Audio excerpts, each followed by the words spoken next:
እንኳን በሰላም ወደዚህ ቻናል መጣችሁ። ለቻናሉ አዲስ የሆናችሁ ቻናሉን ሰብስክራይብ አድርጉ፣ ቪዲዮዎችንም ላይክ አድርጉ። ቪዲዮቹም ለሌሎች እንዲደርስ ሼር አድርጉላቸው። ቴንኪው።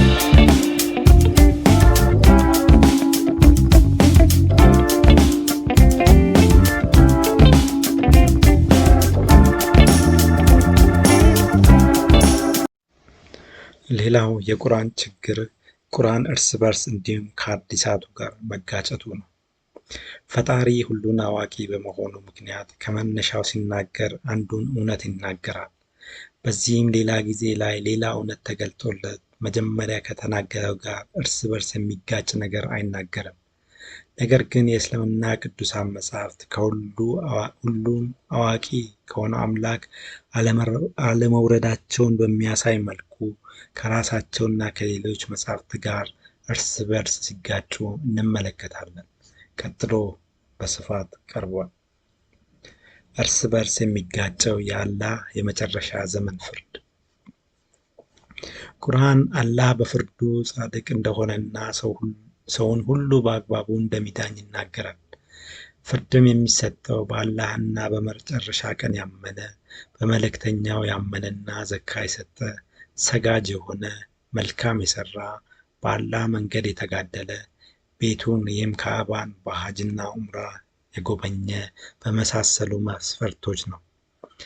በእነዚህ መስፈርቶች መሰረትም የሰዎች ስራ በትክክለኛ ሚዛን ተመዝኖ ዋጋቸው እንደሚሰጣቸው ቁርአኑ ይናገራል። ቁርአን 21:47 በትንሣኤም ቀን ትክክለኛ ሚዛኖችን እናቆማለን፣ ማንኛይቱም ነፍስ ምንም አትበደልም፣ ስራው የሰናፍጭ ቅንጣት ያክል ቢሆን እርሷን እናመጣታለን።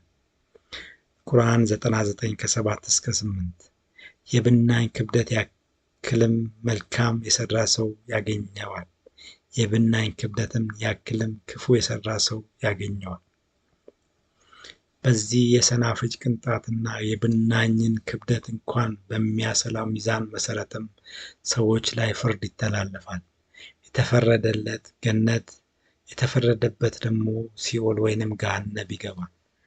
አንዴ ተፈርዶበት ሲኦል የገባ ሰው ደግሞ ከሲኦል እንደማይወጣና ቅጣቱም እንደማይቃለልለት ቁርአኑ ቢናገርም በአላህ ሚዛን ፍርዱ ተዛብቶበት ሲኦል የገባ ተመልሶ እንደሚወጣ ደግሞ በሌሎች ስፍራዎች ላይ ተተርጓል።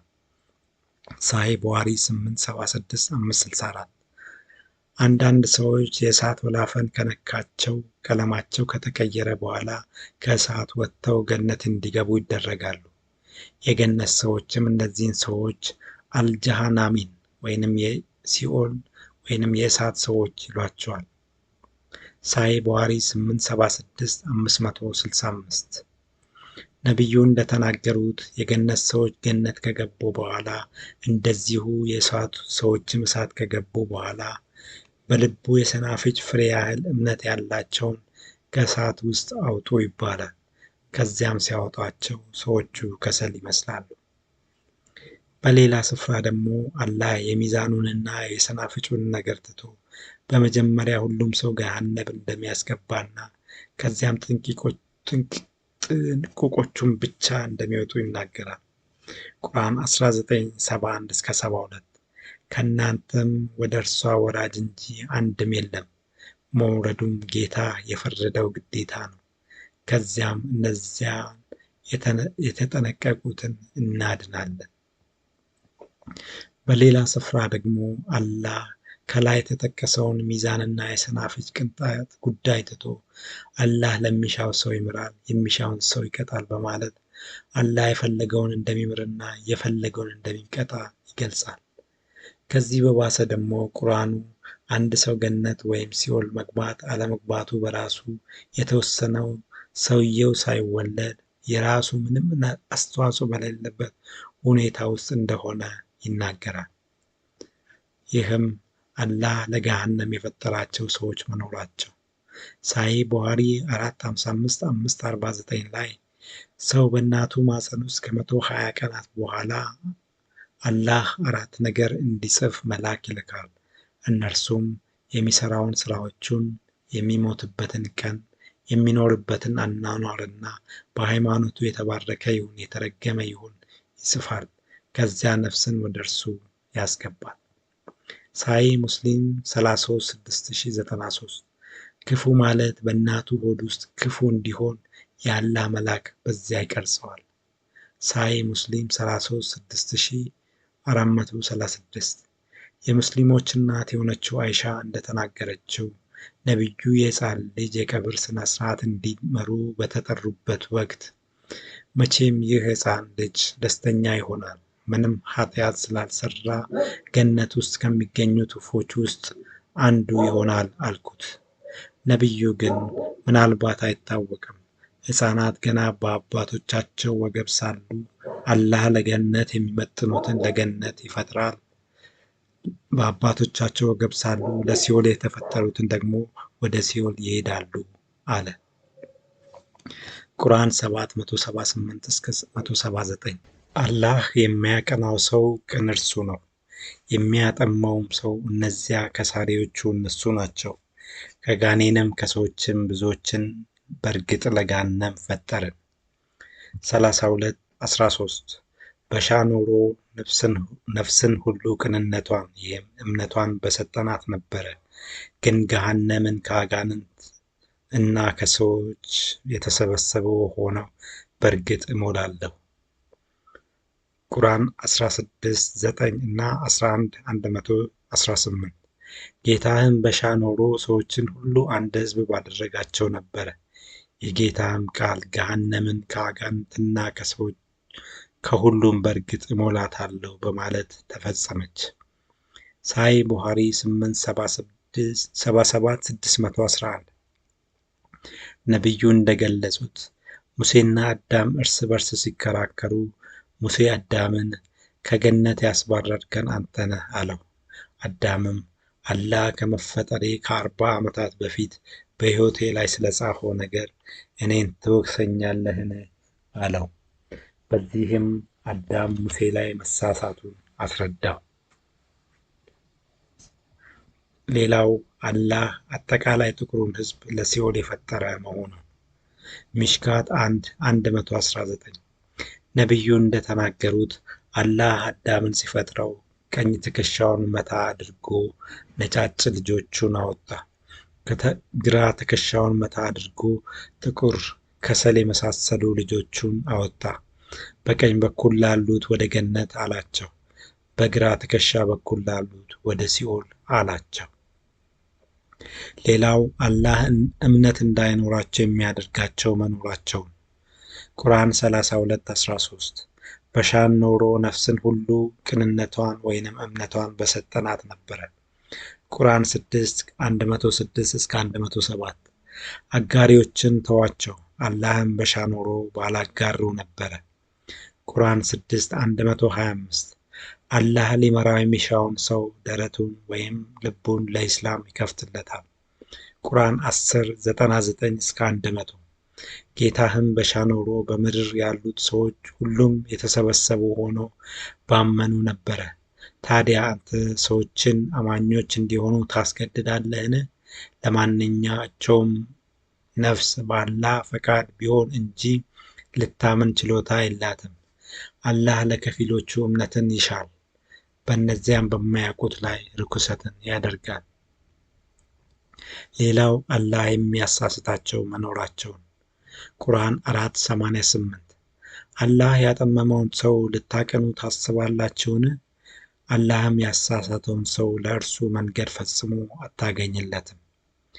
ሌላው አላህ የሚያጣምማቸው መኖራቸውን ቁርአን 4:88 አላህ ያጠመመውን ሰው ልታቀኑ ታስባላችሁን?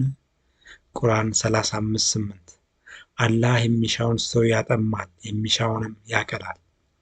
ቁርአን 11:34 ለእናንተ ልመክራችሁ ብሻ አላህ ሊያጠማችሁ ሽቶ እንደሆነ ምክሬ አይጠቅማችሁም።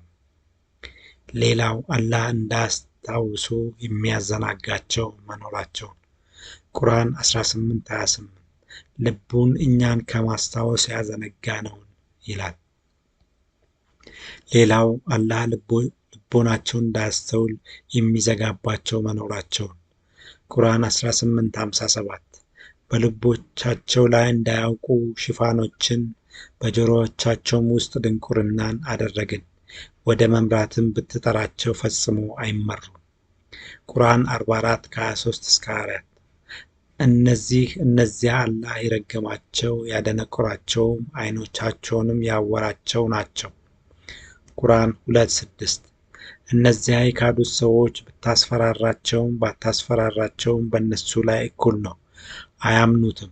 አላህ በልቦቻቸው ላይ በመስሚያቸውም ላይ አትሞባቸዋል። ቁርአን 17:46 ቁርአንን እንዳያውቁት በልቦቻቸው ላይ ሽፋንን በጆሮዎቻቸውም ውስጥ ድንቁርናን አደረግን። ቁርአን 6:25 ከእነርሱም ወደ አንተ ወይም ወደ መሐመድ የሚያዳምጥ ሰው አለ፣ በልቦቻቸው ላይ እንዳያውቁት ሽፋኖች በጆሮዎቻቸውም ላይ ድንቁርናን አደረግን። አላህ ይህን ሁሉ አድርጎ ተመልሶ ደግሞ በዳዮቹ ሰዎቹ ራሳቸው መሆኑን ይናገራል። ቁርአን 43:74-76 አመፀኞችም በገሃነም ስቃይ ውስጥ ናቸው፣ አልበደልናቸውምም፣ ግን በዳዮቹ እነርሱ ነበሩ ይላል።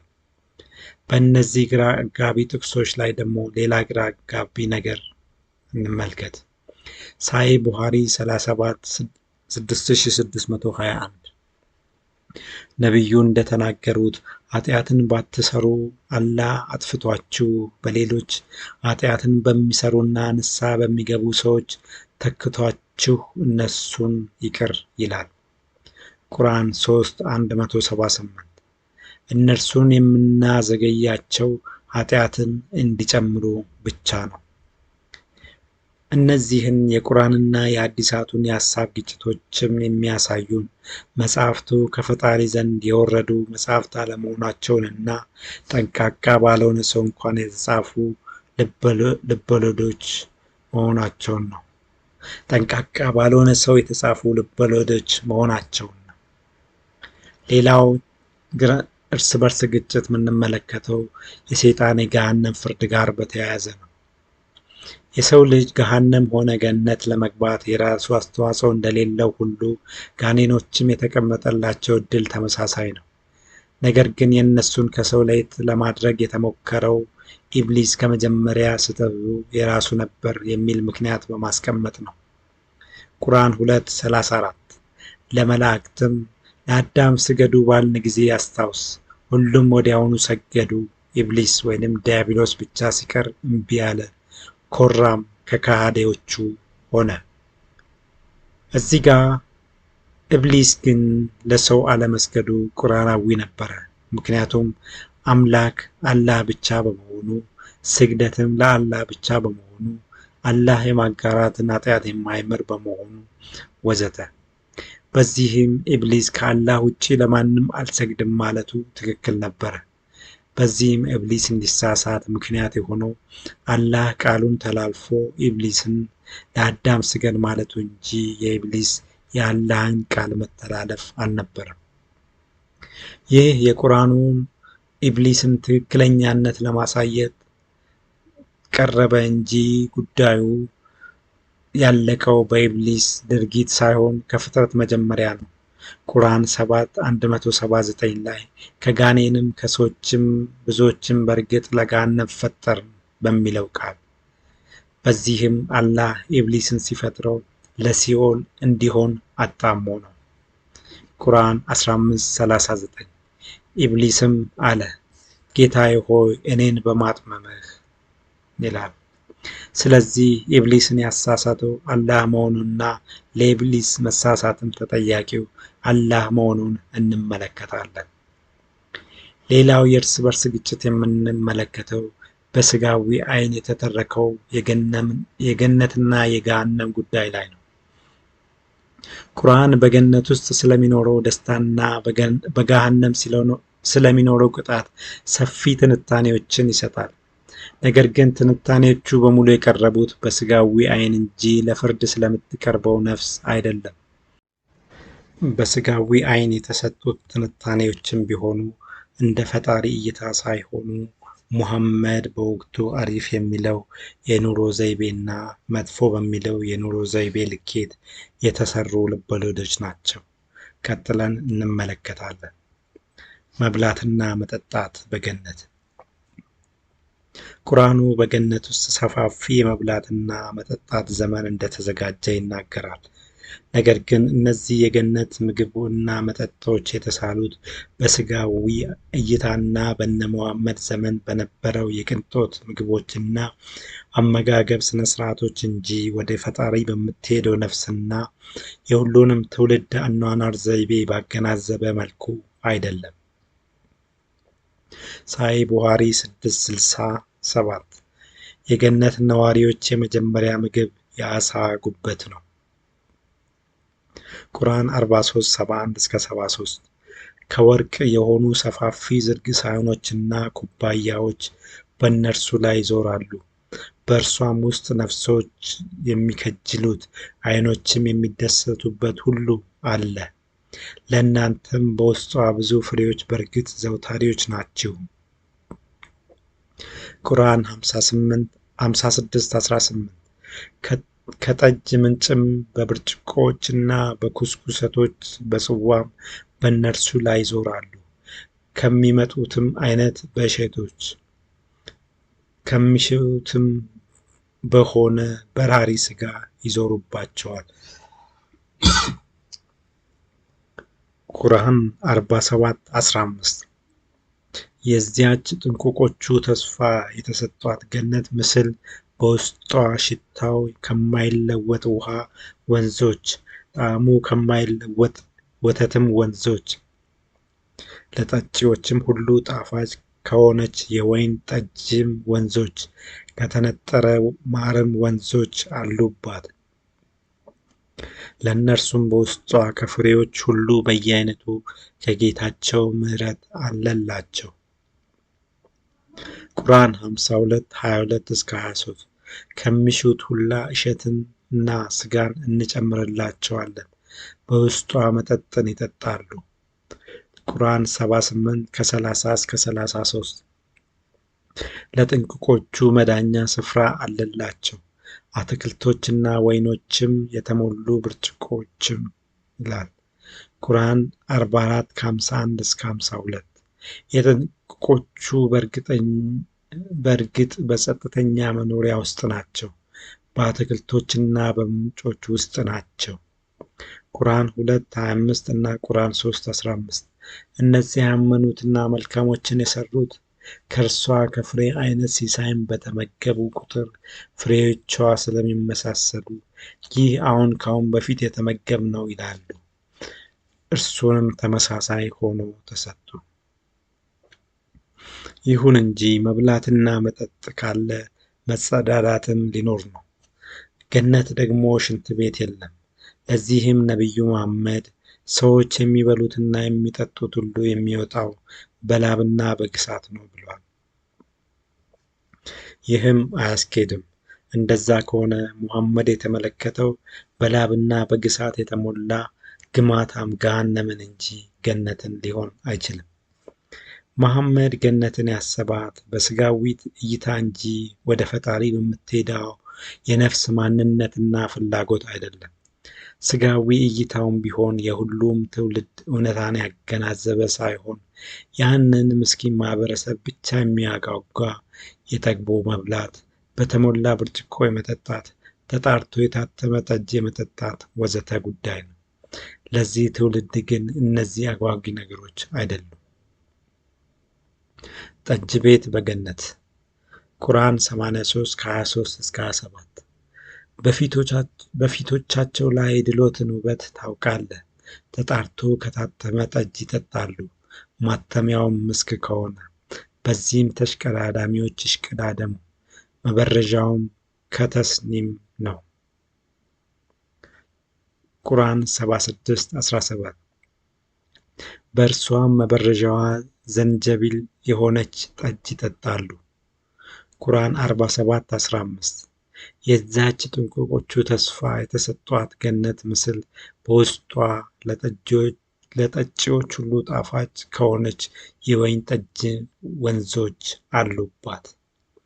እነዚህ ቃላት የወረዱት እነ ጠጅዎን ለመሳብ ተብሎ እንጂ የነፍስ ፍላጎቶች ሆነው አይደሉም። ሌላው ሐር መልበስ፣ በወርቅ ዕቃ ላይ መብላት፣ በወርቅና ሲልቨር ማበጠሪያ ፀጉር ማበጠር፣ እሳት መሞቅ፣ በባለ አጎበር አልጋዎች ላይ መተኛት። ቁርአን 44 ከ51 እስከ 54 ጥንቅቆቹ በእርግጥ በጸጥተኛ መኖሪያ ውስጥ ናቸው። ፊት ለፊት የተቅጣጩ ሆነው ከስስ ሐርና ከወፍራም ሐር ይለብሳሉ። ሳይ ቡኻሪ 454 469 የገነት ነዋሪዎች የሚጠቀሙበት ዕቃ የተሰራው በወርቅና በሲልቨር ነው። ማበጠሪያቸውም የተሰራው ከወርቅ ነው። ለእሳትነትም የሚጠቀሙት በጣም የሚነደውን የቃጫ መሰል ዛፍ ወይንም አሊዮ እንጨት ነው። ቁርአን 83 23 በባለ አጎበር አልጋዎች ላይ ሆነው ይመለከታሉ። እነዚህን የሙሐመድ ስጋዊ ፍላጎቶችና እይታዎች እንጂ ወደ ፈጣሪ ስለምትሄደዋ የነፍስ ማንነትና ፍላጎት አይደለም። እነዚህም የሙሐመድ ስጋዊ ፍላጎቶችና እይታዎች እንጂ ወደ ፈጣሪ ስለምትሄደዋ የነፍስ ማንነትና ፍላጎት አይደለም።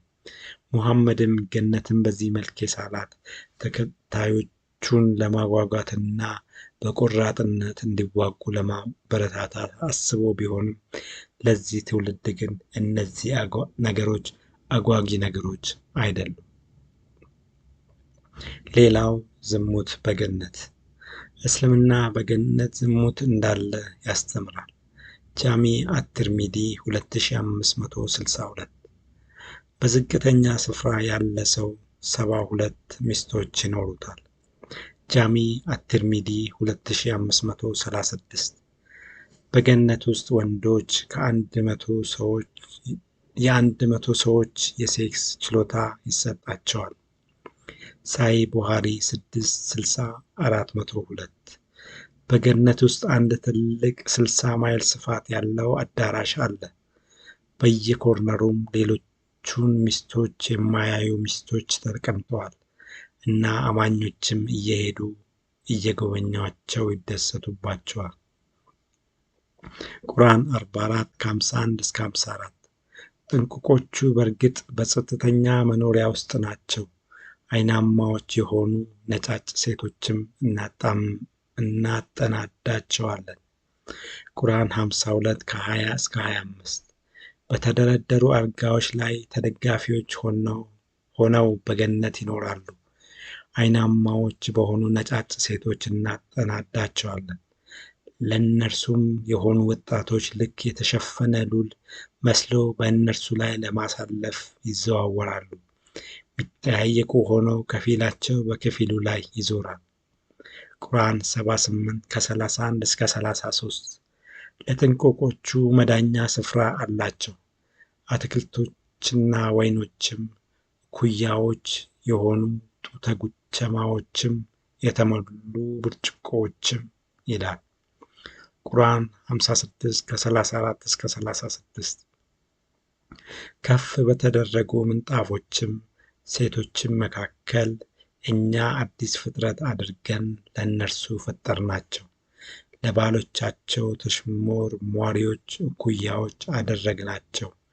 ለቀኝ ጓዶች አዘጋጃናቸው። ቁርአን 56 ከ15 እስከ 23 በተታቱ አልጋዎች ላይ ይሆናሉ። በእርሷ ላይ የተመቻቹና ፊት ለፊት የተቅጣጩ ሲሆኑ በእርሱ ላይ ሁል ጊዜ የማያረጁ ወጣት ልጆች ይዘዋወራሉ። አይናማዎች የሆኑ ነጫጭ ቆንጆችም አሏቸው፣ ልክ እንደተሸፈነ ሉል መሰሎች የሆኑ። ሳይ ቡኻሪ 454 469 ገነት የሚገቡት ሰዎች ሚስቶች ሁረል ዔኖች ቆንጆዎች ናቸው። በስጋቸው ውስጥ የአጥንት መቅኔ የሚታይ ትራንስፓረንት ፍሌሽ ናቸው። ሳይ ቡኻሪ 452 53 አንድ ሁረል ዔን ወደ ምድር መጥታ ለሰዎች ብትታይ በሰማይና በምድር መካከል ያለውን ስፍራ በመልካም መዓዛ ትሞላዋለች።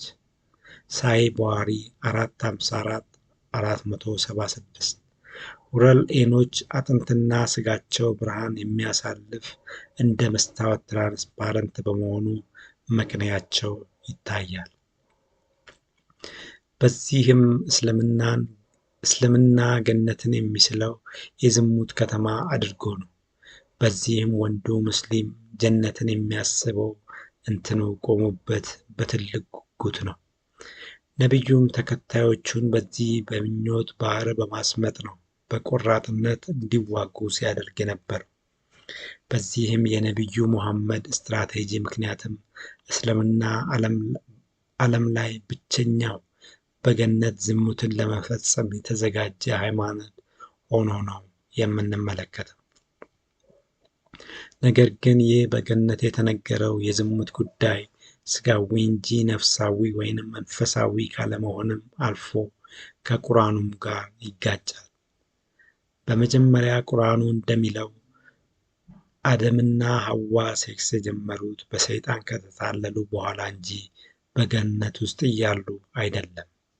ቁርአን 7:20 ሰይጣንም ከኀፍረተ ገላቸው የተሸሸገውን ለእነርሱ ሊገልጽባቸው በድብቅ ንግግር ጎተጎታቸው።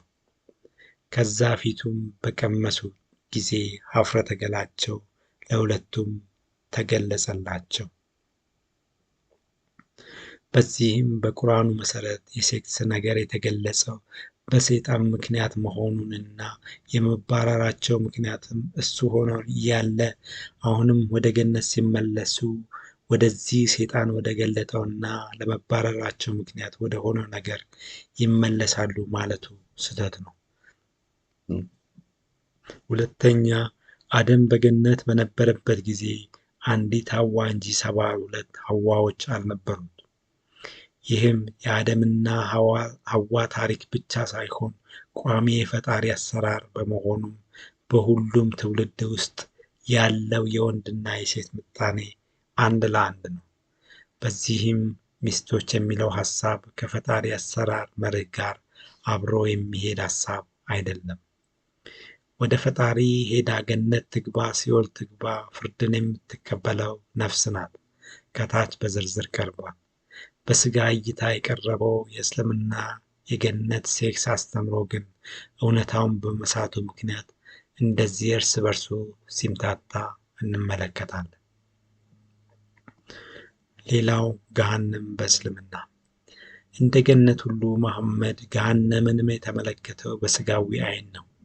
ነገር ግን ነቢዩ ገሃነምን ለመሳል የሞከረው ከገነት በተቃራኒ ምስሉን በማበላሸት ነው። በዚህም ስለ ገሃነም አመጋገብ ከላይ ካየናቸው ጥራቶች በተቃራኒ በሚያስጸዱ ምስሎች ቀርበዋል። ቁርአን 88 4-7 ተኳሳን እሳት ይገባሉ፣ በጣም ከፈላች ምንጭ ይጋታሉ። ለእነርሱ ዶሪ ከሚባል እሾሃማ ዛፍ እንጂ ሌላ ምግብ የላቸውም፣ የማያሰባ ከረሃብም የማያብቃቃ ከሆነው። ቁርአን 37 64-66 የዝቁም ዛፍ እርሷም በገሃነም አዘቅት ውስጥ የምትወጣ ዛፍ ናት። እንብጧ ልክ የሰይጣን ራሶች ይመስላል። እነርሱም ከእርሷ በዮች ናቸው፣ ሆዶችን ከእርሷ ሞዮች ናቸው። ቁርአን 56 51-55 እናንተ ጠማሞች አስተባባዮች ሆይ ከዘቁም ዛፍ በእርግጥ በዮች ናችሁ፣ ከእርሷም ሆዶቻችሁን ሞዮች ናችሁ፣ በእርሱ ላይም ከፈላ ውሃ ጠጪዎች ናችሁ፣ የተጠሙንም ግመሎች አጠጣት ብጤ ጠጪዎች ናችሁ። ቁርአን 47-15 ሞቃትን ውሃ እንደተጋቱ አንጀቶቻቸውንም ወዲያው እንደቆራረጠው ይላል። ቁርአን 56-41-44 የግራ ጓደኞችም ምንኛ የተዋረዱ የግራ ጓዶች ናቸው፣ በመርዛማ ንፋስ በጣም በፈላ ውሃ ውስጥ ናቸው፣ ከጥቁርም ጭስ በሆነ ጥላ ውስጥ ቀዝቃዛ መልካምም ያልሆነ ይላል። 6936 ምግብም ከእሳት ሰዎች እጣቢ እጅ በስተቀር የለውም። እነዚህ ትንታኔዎች በሙሉ የነፍስ ጉዳይ ሳይሆኑ ሥጋዊ ጉዳዮች ናቸው። እነዚህ ሥጋዊ ጉዳዮችም የተቃኙት በነ ሙሐመድ ዘመን ባለው የችግር ምስሎች እንጂ ሁሉንም የሰው ልጅ ሕይወት ባማከለ እውነታ አይደለም። የሰይጣን ራሶች የመሰለ ምግብ የሚለው ደግሞ አስቂኝ ምግብ ነው። ከሁሉ የሚገርመው ደግሞ ከገሃነም ጋር በተያያዘ ስለሚኖረው ሴክስ ቁርአኑ ምንም አይናገርም። ነቢዩ ትክክለኛ ያልሆኑትን ጾታዊ ግንኙነቶችን በሙሉ ገነት ውስጥ ስላስገባ በገሃነም ውስጥ ጾታዊ ግንኙነት ጥላሸት የሚቀባበትን ምንም መንገድ አላገኘም። በእርግጥ በገሃነም ሴክስ መኖሩን አለመናገሩ አንዳንድ ሰዎች ገሃነምን መልካም ስፍራ አድርገው እንዳይመለከቱ ያደረገው ጥንቃቄ ሊሆን ይችላል። በአጠቃላይ ስንመለከት እነዚህ በቁርአኑ የተሰጡት የገነትና ገሃነም ትንታኔዎች የቀረቡት በሥጋዊ እይታ እንጂ ከነፍስ ማንነት አንጻር አይደለም። ነገር ግን ወደ ፈጣሪ ሄዳ ፍርዷን የምትቀበለው ነፍሳዊ ማንነት እንጂ ሥጋዊ ማንነት እንዳልሆነች ቁርአኑ በሌላ ስፍራ ላይ ደግሞ ይናገራል። ቁርአን 9:27 እስከ 30 ላመነች ነፍስም አንቺ የረካሽው ነፍስ ሆይ ወዳጅ ተወዳጅ ሆነሽ ወደ ጌታሽ ተመለሺ፣ በባሮቼ ውስጥ ግቢ፣ ገነቴም ግቢ ትባላለች። ቁርአን 74:38 ነፍስ ሁሉ በሰራችው ሥራ ተያዥ ናት። ቁርአን 50:21 ነፍስም ሁሉ ከእርሷ ጋር ነጂና መስካሪ ያለባት ሆና ትመጣለች። ቁርአን 75:14 በእርግጥ ሰው በነፍሱ ላይ አስረጂ ነው፣ አካሎቹ ይመሰክሩበታል። ቁርአን 73:20 ከመልካም ሥራም ለነፍሶቻችሁ የምታስቀድሙት ሁሉ እርሱ የተሻለና በምንዳ ታላቅ ሆኖ ከአላህ ዘንድ ታገኛላችሁ። ዛሬም በተግባር እንደምንመለከተው ሰው ሲሞት ሥጋው እዚህ ቀርቶ ነው ነፍሱ ወደ ፈጣሪ የምትሄደው። ቁርአኑም ስለሞቱትና ሥጋና አጥንታቸው እዚህ ምድር ላይ ተቀብሮ ነፍሳቸው ወደ ፈጣሪ ስለሄዱት ሰዎች ሲናገር ቁርአን 83:22 እውነተኞቹ ምዕመናን በእርግጥ በድሎት ገነት ውስጥ ናቸው። ቁርአን 3:169 እነዚያ በአላህ መንገድ የተገደሉትን ሙታን አድርገህ አትገምታቸው፣ በእርግጥ እነሱ ጌታቸው ዘንድ ሕያዋን ናቸው። ቁርአን 43:74 እስከ 76 አመፀኞች በገሃነም ስቃይ ውስጥ ናቸው፣ አልበደልናቸውምም፣ ግን በዳዮቹ እነርሱ ነበሩ። በዚህም ምንም እንኳን ሰዎች ሲሞቱ ሥጋቸው እዚህ ቢቀርም በነፍሳቸው ይህም በመንፈሳዊ ማንነታቸው ግን ገነት ወይንም ገሃነም ውስጥ እንዳሉ እንመለከታለን። ነቢዩ መሐመድ ግን ወደ ፈጣሪ የሚሄደው ይኸው ሥጋዊ ሰው እንደሆነ አድርጎ በገነትና ገሃነም መብላት፣ ማራት፣ መሽናት፣ ዝሙት ወዘተ እንዳለ ምድራዊውን ነገር ለሰማያዊው ነፍሳዊ ማንነት ኮፒ ማድረጉ ስህተት መሆኑን እንመለከታለን። በዚህም ሰው ሲሞት ወደ ገነት ወይንም ገሃነም የምትሄደዋ ነፍስ መሆኗ ግንዛቤ ውስጥ ሳይገባ ስለ ገነት ተድላና ስለ ገሃነም ጭንቅ በሥጋዊ አእምሮ ገምቶ ትንታኔ መስጠቱ ስህተት መሆኑንና ቁርአኑም ላይ እርስ በርስ ግጭቶችን እንደፈጠረ እንመለከታለን። ከሁሉ በላይ ደግሞ ቁርአኑ ነፍሳዊ ሽልማቶችንና ቅጣቶችን አለማወቁ በራሱ ቁርአኑ ሰውኛ ፈጠራ መሆኑን በራሱ ላይ የመሰከረበት እውነታ ነው። የእስልምና ቅዱሳን መጻሕፍት ምን ያህል እርስ በርስ እንደሚጋጩ በዚህ መልክ እየተነተኑ መሄዱ በጣም ስለሚሰፋ ሌሎች እርስ በርስ ግጭቶችን አጠር አድርገን እንመለከታለን። አንደኛ፣ አላህ እንደ የትኛውም ቁሳዊ ፍጥረት መጠነ ቁሱ እና ቅርጹ ይታወቃል ወይስ መንፈስ ስለሆነ መጠነ ቁስ የለውም፣ ቅርጹም አይታወቅም? በሁሉም ስፍራ ይገኛል። መንፈስ ነው፣ መጠነ ቁስ የለውም፣ በሰው አይታይም፣ በሁሉም ስፍራ ይገኛል የሚሉ ሀሳቦች። ቁርአን 50:16 ሰውንም ነፍሱ ወይንም በሀሳቡ የምታጫውተውን የምናውቅ ስንሆን በእርግጥ ፈጠር ነው፣ እኛም ከደምጋኑ ጅማት ይበልጥ ወደ እርሱ ቅርብ ነን ይላል። ቁርአን 6:103 አላህን አይኖች አያገኙትም አያዩትም ይላል። ከዚህ በተቃራኒ ደግሞ አላህ መጠነ ቁስ አለው በዙፋኑ፣ ይህም በአርሹ ላይ የሚቀመጥ ሌሊት ወደ ዝቅተኛው ሰማይ የሚወርድ ሰው የሚመስል ርዝመቱ 60 ክንድ የሆነ ፊት፣ ዓይን፣ እጅ፣ እግር ያለው ሁለቱም እጆቹ በቀኝ በኩል የሆኑ እግሮቹን ሲኦል ውስጥ የሚከት ወንድ አምላክ መሆኑን በብዙ ስፍራዎች ላይ ተገልጿል። ይህም አላህ የሚኖረው አርሹ ላይ በዙፋኑ ላይ ነው የሚኖረው። ሁሉ ጊዜ ሌሊት ወደ ዝቅተኛ ሰማይ ይወርዳል የሚሉ ብዙ የቁርአንና የሐዲስ ማጣቀሻዎች አሉ። አላህ ሰው እንደሚመስልና 60 ክንድ እንደሚረዝም ሳይ ሙስሊም ላይ እንዲሁም ሳይ ቡኻሪ ላይ ተገልጿል። አላህ እንደ ሰው ፊት፣ ዓይን፣ እጅ፣ እግር እንዳለው ቁርአን፣ ሳይ ቡኻሪ፣ ጃሚዓ ትርሚዚ፣ ሱናን ናሳኢ እና ምሽካት ላይ ተመልክቷል። አላህ ወንድ መሆኑንና ሚስት ስለሌለው እንጂ ልጅ ያስወልድ እንደነበረ ቁርአን ላይ ተገልጿል። የአላህ መልክ እንደሚታወቅ አቡ ዳውድ ላይ ተገልጿል። የአላህ ቅርጽ እንደሚታወቅም ሳይ ቡኻሪ ላይ ተገልጿል። ሌላው እርስ በርስ ግጭት ሁለተኛው አላህ ግራ እጅ ወይስ ሁለቱም እጆቹ ቀኝ እጆች ናቸው? ይህም አላህ ግራ እጅ አለው ወይስ ሁለቱም እጆቹ ቀኝ ናቸው የሚለው ነው።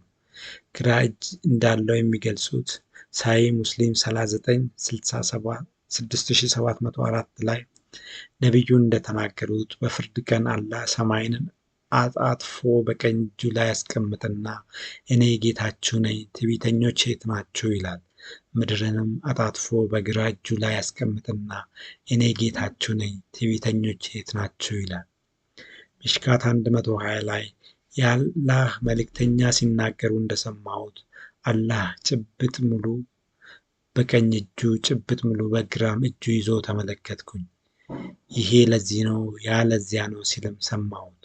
እኔ በየትኛው ጭብጥ ውስጥ እንደሆንኩ ግን አላወቅኩም ይላል።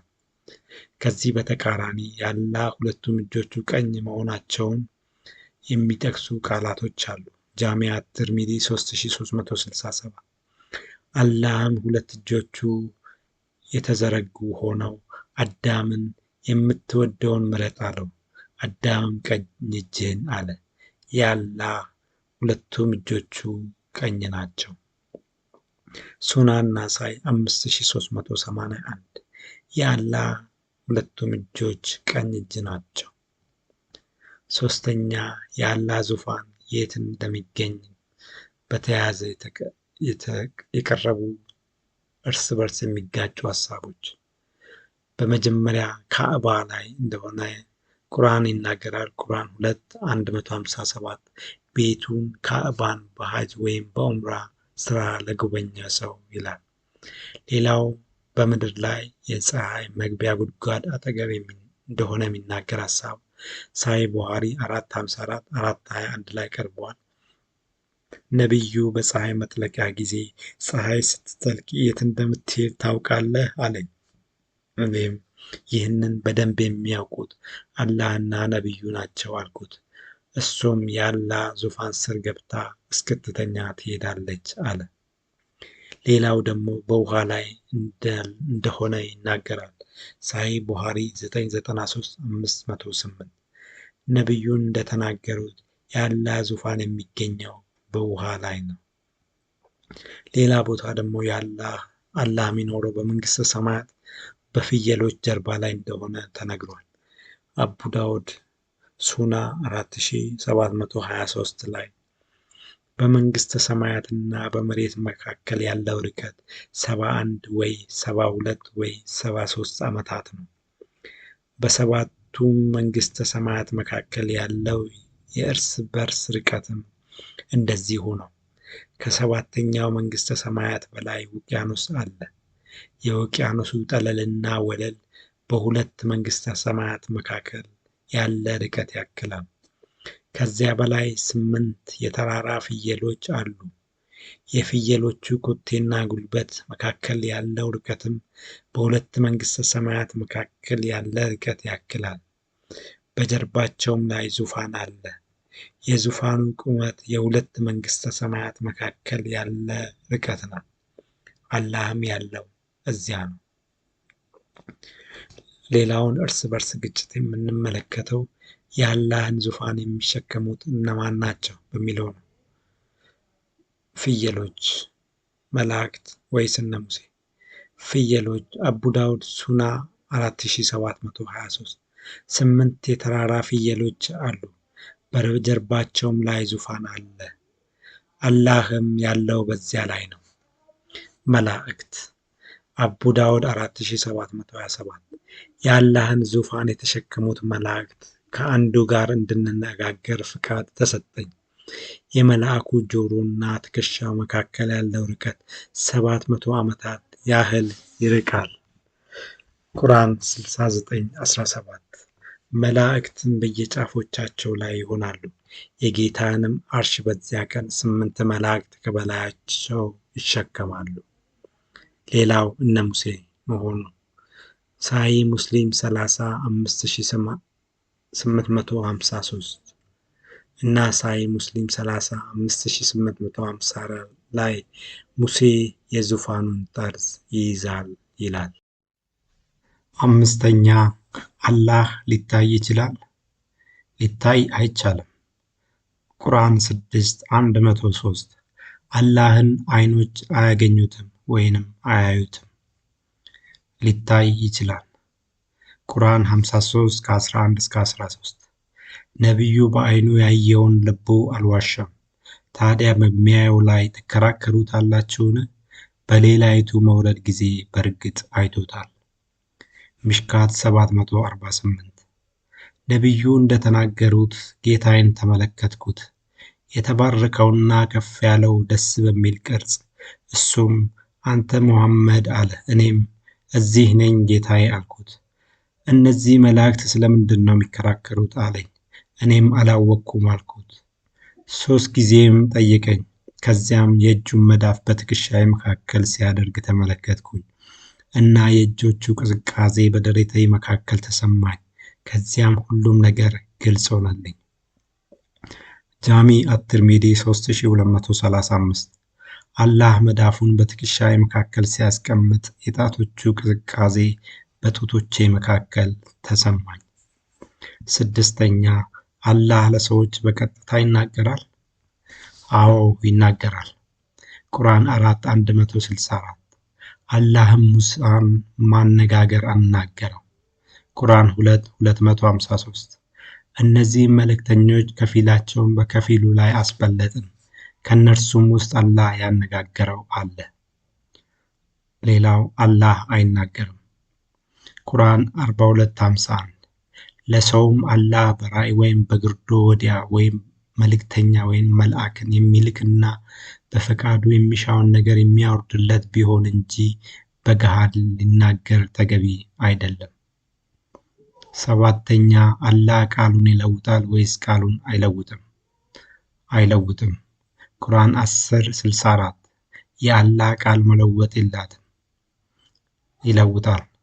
ቁርአን 16:101 በአንቀጽም ስፍራ አንቀጽን በለወጥን ጊዜ አላህም የሚያወርደውን ነገር አዋቂ ነው፣ አንተ ቀጣፊ እንጂ ሌላ አይደለህም ይላሉ። ቁርአን 2:106 ከአንቀጽ ብንለውጥ ወይም እርሷን ብናስረሳ ከእርሷ የሚበልጥ ወይም ብጤዋን እናመጣልሃለን። ስምንተኛ አላህ ሰዎች ኃጢአት እንዲሰሩ ይፈልጋል ወይስ አይፈልግም? አይፈልግም። ቁርአን 4:31 ከእርሱ ከተከለከላችሁት ታላላቆቹን ኃጢአቶች ብትርቁ ታናናሾቹን ኃጢአታችሁን ከእናንተ እናብሳለን፣ የተከበረንም ስፍራ ገነትን እናገባቸዋለን። ይፈልጋል። ሳሂህ ሙስሊም 37 6621 ነቢዩ እንደተናገሩት ኃጢአትን ባትሰሩ አላህ አጥፍቷችሁ በሌሎች ኃጢአትን በሚሰሩና ንስሐ በሚገቡ ሰዎች ተክቷችሁ እነሱን ይቅር ይላል። ቁርአን 3:178 እነርሱን የምናዘገያቸው ኃጢአት እንዲጨምሩ ብቻ ነው። 9ኛ አላህ የሽርክ ወይንም የማጋራት ኃጢአትን ይቅር ይላል? ይቅር አይልም። ቁርአን 4:116 አላህ በሱ የማጋራት ወንጀልን አይምርም፣ ይቅር ይላል። ቁርአን 4:153 የመጽሐፉ ሰዎች ከዚያ ተአምራቶች ከመጡላቸው በኋላ ወይፈኑን አምላክ አድርገው ያዙ፣ ከዚያም ይቅር አለን። 10ኛ አላህ ፍርድ የሚሰጠው ምን ላይ ተመርኩዞ ነው? አላህ ሁሉን አዋቂ በመሆኑ በራሱ እውቀት ላይ ተመርኩዞ።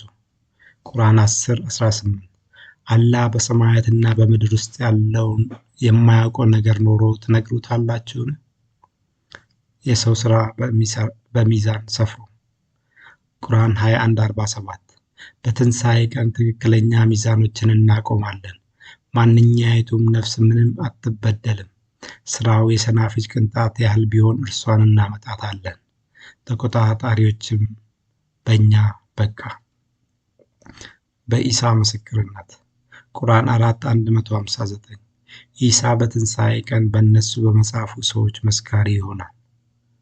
ጥቁሩ ድንጋይ ጃሚ አትርሚዲ 961 ነቢዩ እንደተናገሩት በትንሣኤ ቀን አላህ ለጥቁሩ ድንጋይ የሚመለከትበትን 2 ዓይን እና የሚናገርበትን 1 ምላስ ሰጥቶ ያስነሳዋል። ከዚያም በትክክለኛ መንገድ ለዳሰሱት ይመሰክራል። በሰውየው የአካል ክፍሎች ምስክርነት ቁርአን 41:22 ጆሮዎቻችሁ፣ ዓይኖቻችሁና ቆዳዎቻችሁ በእናንተ ላይ ከመመስከራቸው የምትደበቁ አልነበራችሁም? ይላል። ታዲያ ምስክር የሚሆነው የትኛው ነው? ሁሉም እንዳንል ተጨማሪ ምስክር የሚጠራው የአንዱ ምስክርነት አስተማማኝነት ከሌለው ነው። ይባሱኑ ደግሞ ሁሉን አዋቂው ጋር የምስክርነት አስፈላጊነት ደግሞ የበለጠ ግራ አጋቢ ነገር ነው። 11ኛ ፍርድ የሚሰጠው ሰዎች እንደሞቱ ነው ወይስ በፍርድ ቀን? ሰዎች እንደሞቱ። ቁርአን 83:22 እውነተኞቹ ምዕመናን በእርግጥ በድሎት ወይንም ገነት ውስጥ ናቸው። ቁርአን 43:74-76 አመፀኞች በገሃነም ስቃይ ውስጥ ናቸው፣ አልበደልናቸውም፣ ግን በዳዮቹ እነርሱ ነበሩ። በፍርድ ቀን ቁርአን 83:4-6 እነዚያ እነርሱ ተቀስቃሾች መሆናቸውን አታውቁምን? በታላቁ ቀን ሰዎች ሁሉ ለዓለማት ጌታ ፍርድ በሚቆምበት ቀን ተቀስቃሾች መሆናቸውን። ቁርአን 19:66-67 ሰውን በሞትሁ ጊዜ ወደፊት ሕያው ሆኜ ከመቃብር እወጣለሁ ይላል። ሰው ከአሁን በፊት ምንም ነገር ያልነበረ ሲሆን እኛ የፈጠርነው መሆኑን አያስታውስምን? ቁርአን 30:19 ሕያውን ከሙት ያወጣል፣ ሙታንን ከሕያው ያወጣል፣ ምድርንም ከሞተች በኋላ ሕያው ያደርጋታል፣ እንደዚሁ ከመቃብር ትወጣላችሁ። 12ኛ ገነት ምን እንደምትመስል ማወቅ ይቻላል? ይቻላል። ከላይ እንደተመለከትነው በገነት ውስጥ ብዙ ምግብና መጠጥ እንዳለ፣ ለወንዶቹ ሁረል ዒን የሚባሉ ሴቶች እንደሚዘጋጁ፣ ወንዶቹም እነዚህን ሴቶች ሲገናኙ እንደሚውሉ ተነግሯል። አይቻልም። ሳሂህ ቡኻሪ 993-589 ነቢዩ እንደተናገሩት አላህ እንደነገረኝ ለቅዱሳን ባሮቼ ዓይን ያላየውን ጆሮም ያልሰማውን የሰው ልብ ያላሰበውን ነገር አዘጋጅቻለሁ። 13ኛ አመፀኞች አሁን እየተቀጡ ያሉት የት ቦታ ነው? በገሃነም። ቁርአን 43:74-76 አመፀኞች በገሃነም ስቃይ ውስጥ ናቸው፣ በመቃብራቸው ውስጥ። ጃሚ አትርሚዲ 1071 የአማኝ መቃብር 70 በ70 ድረስ ይለጠጣል፣ ብርሃናማም ይደረጋል። ትምክህተኛ የነበረ ሰው መቃብር ግን በአንድ ላይ ይጨመቃል፣ የጎድን አጥንቶቹ እስኪጣበቁ ድረስ ይጨፈለቃል። ሳሂህ ቡኻሪ 2:23-457 አንድ ቀን ነቢዩ በፀሐይ መግቢያ ጊዜ ወደ ውጭ ሲወጡ ከመቃብር አካባቢ አስጨናቂ ድምፅ ሰሙ። ከዚያም አይሁዶች በመቃብራቸው ውስጥ እየተገረፉ ነው አሉ። 14ኛ አማላጅ ማን ነው? አላህ ብቻ ነው፣ ሌላ አያስፈልግም። ቁርአን 6:51 ከአላህ ሌላ አማላጅ የለም። አላህን ከማን እንደሚያማልድ ግልጽ ባይሆንም ከአላህ ሌላ አማላጅ የለም ይላል ቁርአን 10:18 እነዚህም አላህ ዘንድ አማላጆች ናቸው ይላሉ። አላህ በሰማያትና በምድር ውስጥ የማያውቀው ነገር ኖሮ ትነግሩታላችሁን በላቸው። ቁርአን 39:43 ይልቁንም ቁረይሾች ከአላህ ሌላ አማላጆችን ያዙ፣ ምልጃው መላው የአላህ ብቻ ነው። ቁርአን 39:7 ማንኛይቱም ኃጢአት ተሸካሚ ነፍስ የሌላይቱን ኃጢአት አትሸከምም። ሰዎች ሙሐመድ፣ አብርሃምና ሙሴ። ቁርአን 9:103 ከገንዘቦቻቸው ስትሆን በእርሷ የምታጠራቸውና የምታፋፋቸው የሆነችን ምጽዋት ያዝ፣ ለእነርሱም ጸልይላቸው፣ ጸሎት ለእነሱ እርካታ ነውና አላህም ሰሚ አዋቂ ነው። 64 ኢብራሂም ለአባቱ ደህና ሁን፣ ወደፊት ከጌታዬ ምሕረትን እለምንልሃለሁ፣ እርሱ ለእኔ በጣም ሩህሩህ ነውና አለ። ቁርአን 7:155-156 ላይ ሙሳ ስለ ሕዝቡ የምልጃ ጸሎት ሲያቀርብና አላህም ይቅርታ ሲያደርግለት እንመለከታለን። አርሹን የሚሸከሙት 47 እነዚያ አርሹን የሚሸከሙት ለተጸጸቱት መንገድንም ለተከተሉት ምሕረት አድርግላቸው እያሉ ለእነዚያ ላመኑት ምሕረትን ይለምናሉ። መላእክት ቁርአን 53:26 በሰማይ ውስጥ ካለ መልአክም ብዙዎች ሊማለዱለት ለሚሻውና ለሚወደው ሰው ከፈቀደ በኋላ ቢሆን እንጂ ምልጃቸው ምንም አትጠቅምም። ቁርአን 33:43 እርሱ ያ በእናንተ ላይ እዝነትን የሚያወርድ ነው፣ መላእክቶቹም እንደዚህ ምሕረትን የሚለምኑላችሁ ናቸው። ቁርአን ሳሂህ ሙስሊም 4:17-57 ነቢዩ እንደተናገሩት ቁርአኑን በደንብ ድገሙት፣ በትንሣኤ ቀን በደንብ ለሚደግሙት አማላጅ ይሆንላቸዋል። ሁለቱን ብርሃናማ ሱራዎች ይህም ሱራ አልበቀራና ሱራ አልኢምራንን ለደገመ ሰው በትንሣኤ ቀን 2 ደመና ወይንም 2 ጥላዎች ወይንም 2 የወፎች መንጋ ሆነው ይመጡና ምስክርነት ይሰጡለታል። አማላጅ የሚሆነው ግን የትኛው ነው? ሁሉም እንዳንል ተጨማሪ አማላጅ የሚያስፈልገው የአንዱ ምልጃ አስተማማኝነት ከሌለው ነው። ሌላው አወዛጋቢ ነገር ደግሞ ሳሂህ ሙስሊም 4:1757 ላይ ያለው ቃል ነው። እንደ እስልምና ቁርአን የአላህ ቃል ነው እየተባለ በትንሣኤ ቀን ይህ የአላህ ቃል ከአላህ ጋር እንደሚነጋገር ተዘግቧል። እንደዚሁ ሱናን ኢብን ማጃ 3781 ላይ በትንሣኤ ቀን ቁርአን የገረጣ ሰው ኤፔል ማን መስሎ እንደሚመጣ ተዘግቧል።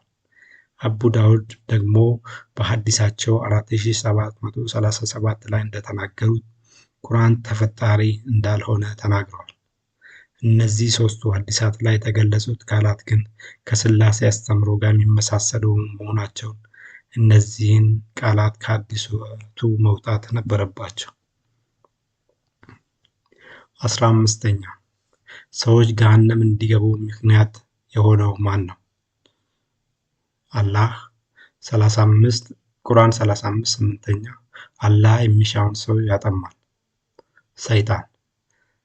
ቁርአን 15:39 ኢብሊስም ለእነርሱ በምድር ላይ ኃጢአትን እሸልምላቸዋለሁ፣ ሁሉንም አጠማቸዋለሁ። ሰዎች ራሳቸው። ቁርአን 30:9 መልእክተኞቻቸውን በታምራት መጡባቸው፣ አስተባበሉምና ጠፉ።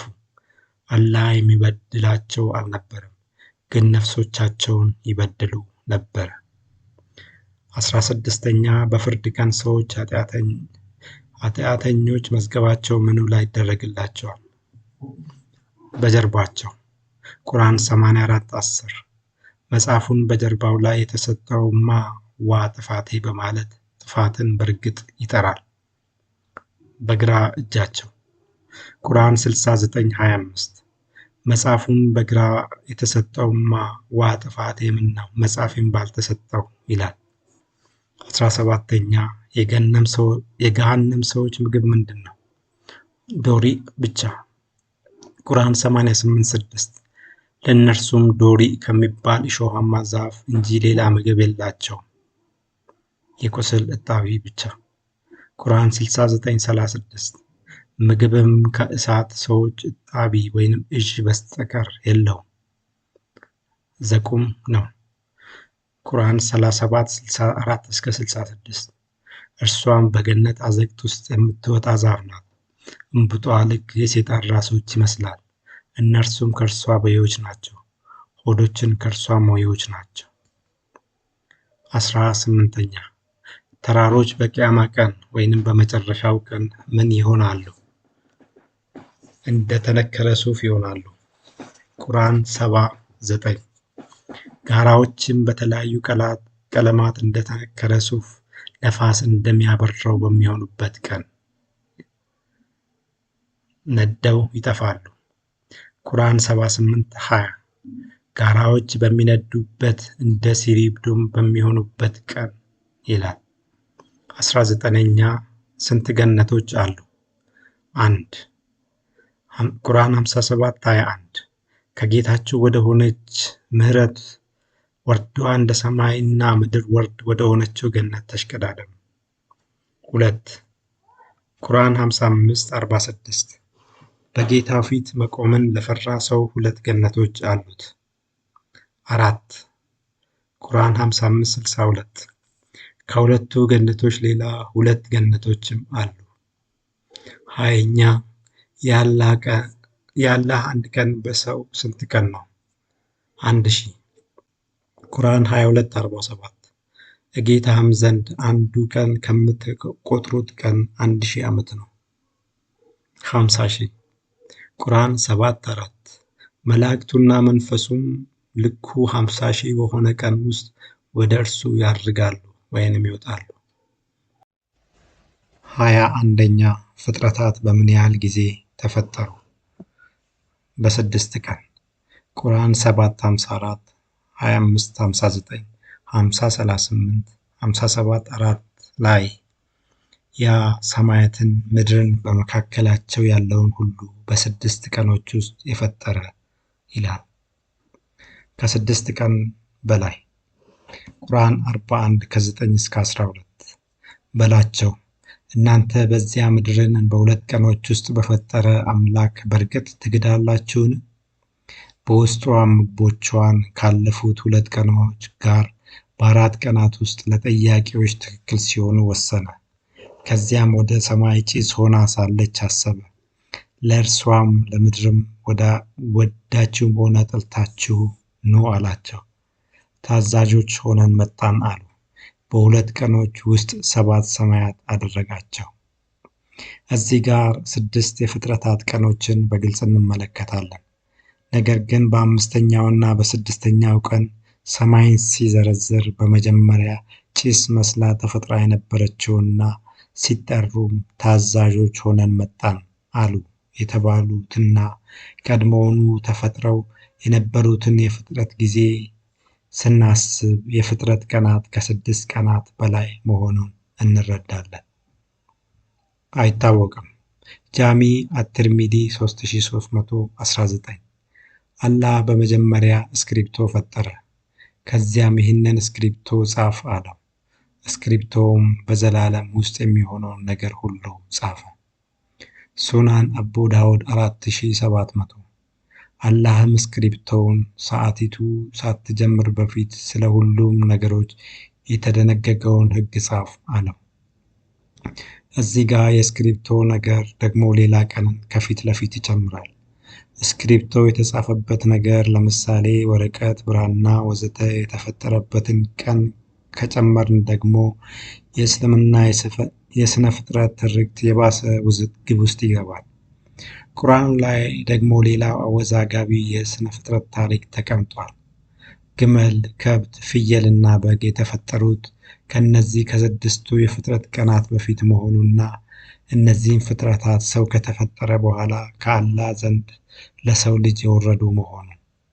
ቁርአን 39:6 ከአንዲት ነፍስ ፈጠራችሁ፣ ከዚያም ከእርሷ መቀናጆን አደረገ፣ ለእናንተም ከግመልና ከከብት ከፍየል ከበግ 8 አይነቶችን ወንድና ሴት አወረደ።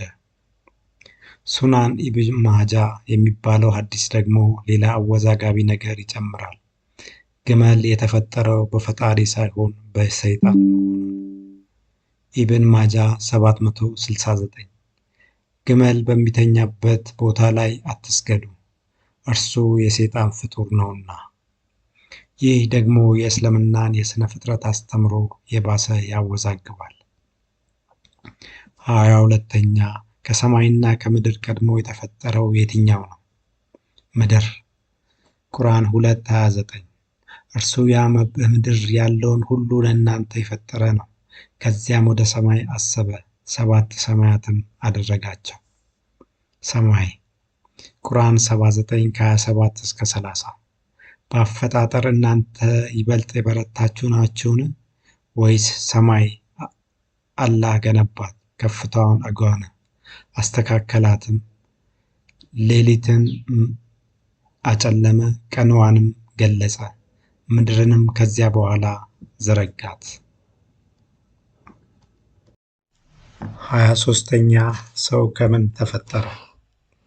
ከጭቃ። ቁርአን 15:26 ሰውንም ከሚጨለጨል ጭቃ ከሚገማም ጥቁር ጭቃ በእርግጥ ፈጠር ነው። ቁርአን 55:14 ሰውን እንደ ሸክላ ከሚጨለጨል ደረቅ ጭቃ ፈጠር ነው። ከውሃ። ቁርአን 25:54 እርሱም ያ ከውሃ ሰውን የፈጠረ ይላል። ከአፈር። ቁርአን 30:20 እናንተንም ከአፈር መፍጠሩ ይላል።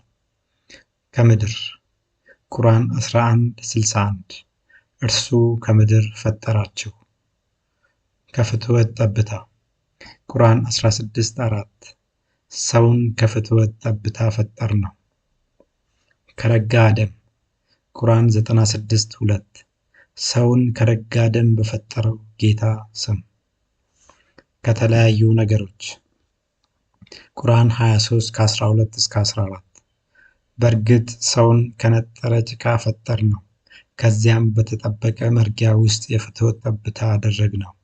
ከዚያም ጠብታዋን በ40 ቀን የረጋ ደም አድርገን ፈጠርን። የረጋውን ደም ቁራጭ ሥጋ አድርገን ፈጠርን። ቁራጯንም ሥጋ አጥንቶች አድርገን ፈጠርን። አጥንቶቿንም ሥጋ ለበስናቸው። ከዚያም ነፍስን በመዝራት ሌላ ፍጥረት አድርገን አስገኘነው። ቁርአን 32:7-9 ያ የፈጠረውንም ነገር ሁሉ ያሳመረው የሰውንም ፍጥረት ከጭቃ የጀመረው ነው።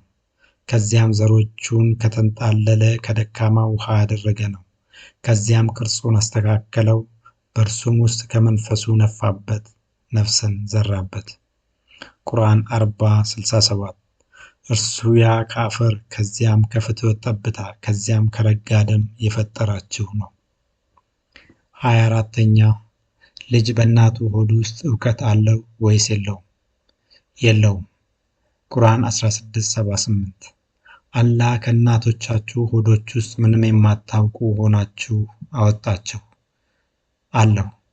ሳሂህ ቡኻሪ 877-597 የአላህ መልእክተኛ እንዳለው ማንኛውም ሕፃን ሲወለድ እስላም ሆኖ ነው። ነገር ግን ወላጆቹ ወደ ይሁዲነት ወይ ወደ ክርስትና ይቀይሩታል። 25ኛ ሁሉም ሕፃን ሲወለድ ሙስሊም ነው? አዎን። ሳሂህ ቡኻሪ 877-597 የአላህ መልእክተኛ እንዳለው ማንኛውም ሕፃን ሲወለድ እስላም ሆኖ ነው። ነገር ግን ወላጆቹ ወደ ይሁዲነት ወይ ወደ ክርስትና ይቀይሩታል። አይደለም፣ ሙስሊም እንዳይሆን የሚጻፍበት አለ። ሳሂህ ቡኻሪ 455 549 ሰው በእናቱ ማህፀን ውስጥ ከ120 ቀናት በኋላ አላህ 4 ነገር እንዲጽፍ መልአክ ይልካል። እርሱም የሚሰራውን ስራዎች፣ የሚሞትበትን ቀን፣ የሚኖርበትን አኗኗርና በሃይማኖቱ የተባረከ ይሁን የተረገመ ይሁን ይጽፋል። ከዚያ ነፍስን ወደ ጽንሱ ያስገባል። ሳሂህ ሙስሊም 33 6436 የሙስሊሞች እናት የሆነችው አይሻ እንደተናገረችው ነቢዩ የሕፃን ልጅ ቀብር ስነ ስርዓት እንዲመሩ በተጠሩበት ወቅት መቼም ይህ ሕፃን ልጅ ደስተኛ ይሆናል፣ ምንም ኃጢአት ስላልሰራ ገነት ውስጥ ከሚገኙት ወፎች ውስጥ አንዱ ይሆናል አልኩት። ነቢዩ ግን ምናልባት አይታወቅም፣ ሕፃናት ገና በአባቶቻቸው ወገብ ሳሉ አላህ ለገነት የሚመጥኑትን ለገነት ይፈጥራል። በአባቶቻቸው ወገብ ሳሉ ለሲኦል የተፈጠሩት ደግሞ ወደ ሲኦል ይሄዳሉ አለ። ሙሐመድ ይሁዲም ክርስቲያንም አልነበረም። እስልምናንም የተዋወቀው ካደገ በኋላ መሆኑ። ቁርአን 42:52 እንደዚሁ ወደ አንተ ከትእዛዛችን ሲሆን መንፈስን ይህም ቁርአንን አወረድን፣ መጽሐፉም እምነቱም ምን እንደሆነ አታውቅም ነበርክም። ቁርአን 93:7 የሳትክም ሆነ አገኘህ መራህም። 26ኛ አንድ ሰው ብሩክ ይሁን እርጉም ይሁን እድሉ የሚጻፍለት መቼ ነው? በአባቱ ወገብ ሳለ። ሳሂህ ሙስሊም 33 6436 የሙስሊሞች እናት የሆነችው አይሻ እንደተናገረችው ነቢዩ የሕፃን ልጅ ቀብር ስነ ስርዓት እንዲመሩ በተጠሩበት ወቅት መቼም ይህ ሕፃን ልጅ ደስተኛ ይሆናል፣ ምንም ኃጢአት ስላልሰራ ገነት ውስጥ ከሚገኙ ወፎች ውስጥ አንዱ ይሆናል አልኩት። ነቢዩ ግን ምናልባት አይታወቅም፣ ሕፃናት ገና በአባቶቻቸው ወገብ ሳሉ አላህ ገነት የሚመጥኑትን ለገነት ይፈጥራል። በአባቶቻቸው ወገብ ሳሉ ለሲኦል የተፈጠሩትን ደግሞ ሲኦል ይሄዳሉ አለ። በእናቱ ማህፀን ሳለ በ120ኛው ቀን በኋላ። ሳሂህ ቡኻሪ 455 549 ሰው በእናቱ ማህፀን ውስጥ ከ120 ቀናት በኋላ አላህ 4 ነገር እንዲጽፍ መልአክ ይልካል። እነርሱም የሚሰራውን ስራዎቹን፣ የሚሞትበትን ቀን፣ የሚኖርበትን አኗኗር እና በሃይማኖቱ የተባረከ ይሁን የተረገመ ይሁን ይጽፋል። ከዚያም ነፍስን ወደ ጽንሱ ያስገባል። ሳሂህ ሙስሊም 33393 ክፉ ማለት በእናቱ ሆድ ውስጥ ክፉ እንዲሆን የአላህ መልአክ በዚያ ይቀርጸዋል። 27ኛ ነቢያት እኩል ናቸው ወይስ ይበላለጣሉ? እኩል ናቸው። ቁርአን 2:285 በመልእክተኞቹም ከመልእክተኞቹም በአንድም መካከል አንለይም፣ ይበላለጣሉ። ቁርአን 2:253 እነዚህን መልእክተኞች ከፊላቸው በከፊሉ ላይ አበለጥን፣ እነርሱ ውስጥ አላህ ያነጋገረው አለ። 28ኛ አዛን ወንዶች ብቻ ናቸው ወይስ ሴቶችም ያደርጋሉ? ወንድ ብቻ ነው የሚያደርገው። ቁርአንና ሐዲሳቱ ላይ ሆነ በየአካባቢያችን እንደምንመለከተው አዛን የሚያደርገው ወንድ ብቻ ነው፣ ሴቶችም ያደርጋሉ። አቡ ዳውድ 591 የአል ዋሊድ ቢን አብዱላህ ቢን ጁማህ አያት ቁርአኑን በአእምሯቸው ይዘዋል። ነቢዩንም የጸሎት ጥሪ ማድረግ እንዲችሉ ጠየቋቸው። ነቢዩም በቤታቸው የጸሎት ጥሪ ማድረግ እንዲችሉ ፈቀዱላቸው። 29ኛ የመጀመሪያው ነቢይ ማን ነው? ኑህ ወይንም ኖህ። ሳሂህ ቡኻሪ 6:63 ነቢዩ እንደተናገሩት ወደ ኖህም ሄደ፣ እሱ ወደ ምድር የተላከው የመጀመሪያው ነቢይ ነበረና። ሄኖክ ወይንም ኢድሪስ። ሄኖክ ከኖህ በፊት የነበረ ነቢይ ነው። ቁርአን 19:56 ላይ የሄኖክን እውነተኛ ነቢይነት ይናገራል። ሙሐመድ። ቁርአን 22:52 ከመልእክተኛና ከነቢይም ካንተ በፊት አንድም አልላክንም። ቁርአን 6:14 እኔ መጀመሪያ ትእዛዝን ከተቀበለ ሰው ልሆን ታዘዝኩ። ቁርአን 6:163 እኔ የሙስሊሞች መጀመሪያ ነኝ። ቁርአን 39:12 የሙስሊሞች መጀመሪያ እንድሆን ታዘዝኩ። 30ኛ ቁርአን በሙሐመድ ላይ ተወረደ ወይስ ሙሐመድ ላይ አልተወረደም? ሙሐመድ ላይ የተወረደ ነው። ቁርአን 26:194 ከአስፈራሪዎቹ ነቢያት ትሆን ዘንድ በልብህ ላይ አወረደው። ሙሐመድ ላይ አልተወረደም። ቁርአን 16:64 በአንተ ላይ መጽሐፉን አላወረድንም፣ ያንም በእርሱ የተለያዩበትን ለእነርሱ ልታብራራላቸውና ለሚያምኑትም ሕዝቦች መሪና እዝነት ሊሆን እንጂ። 31ኛ ቁርአን በምን ያህል የጊዜ ርዝማኔ ወረደ? በአንድ ሌሊት። ቁርአን 44:3 እኛ ቁርአኑን በተባረከች ሌሊት ውስጥ አወረድነው።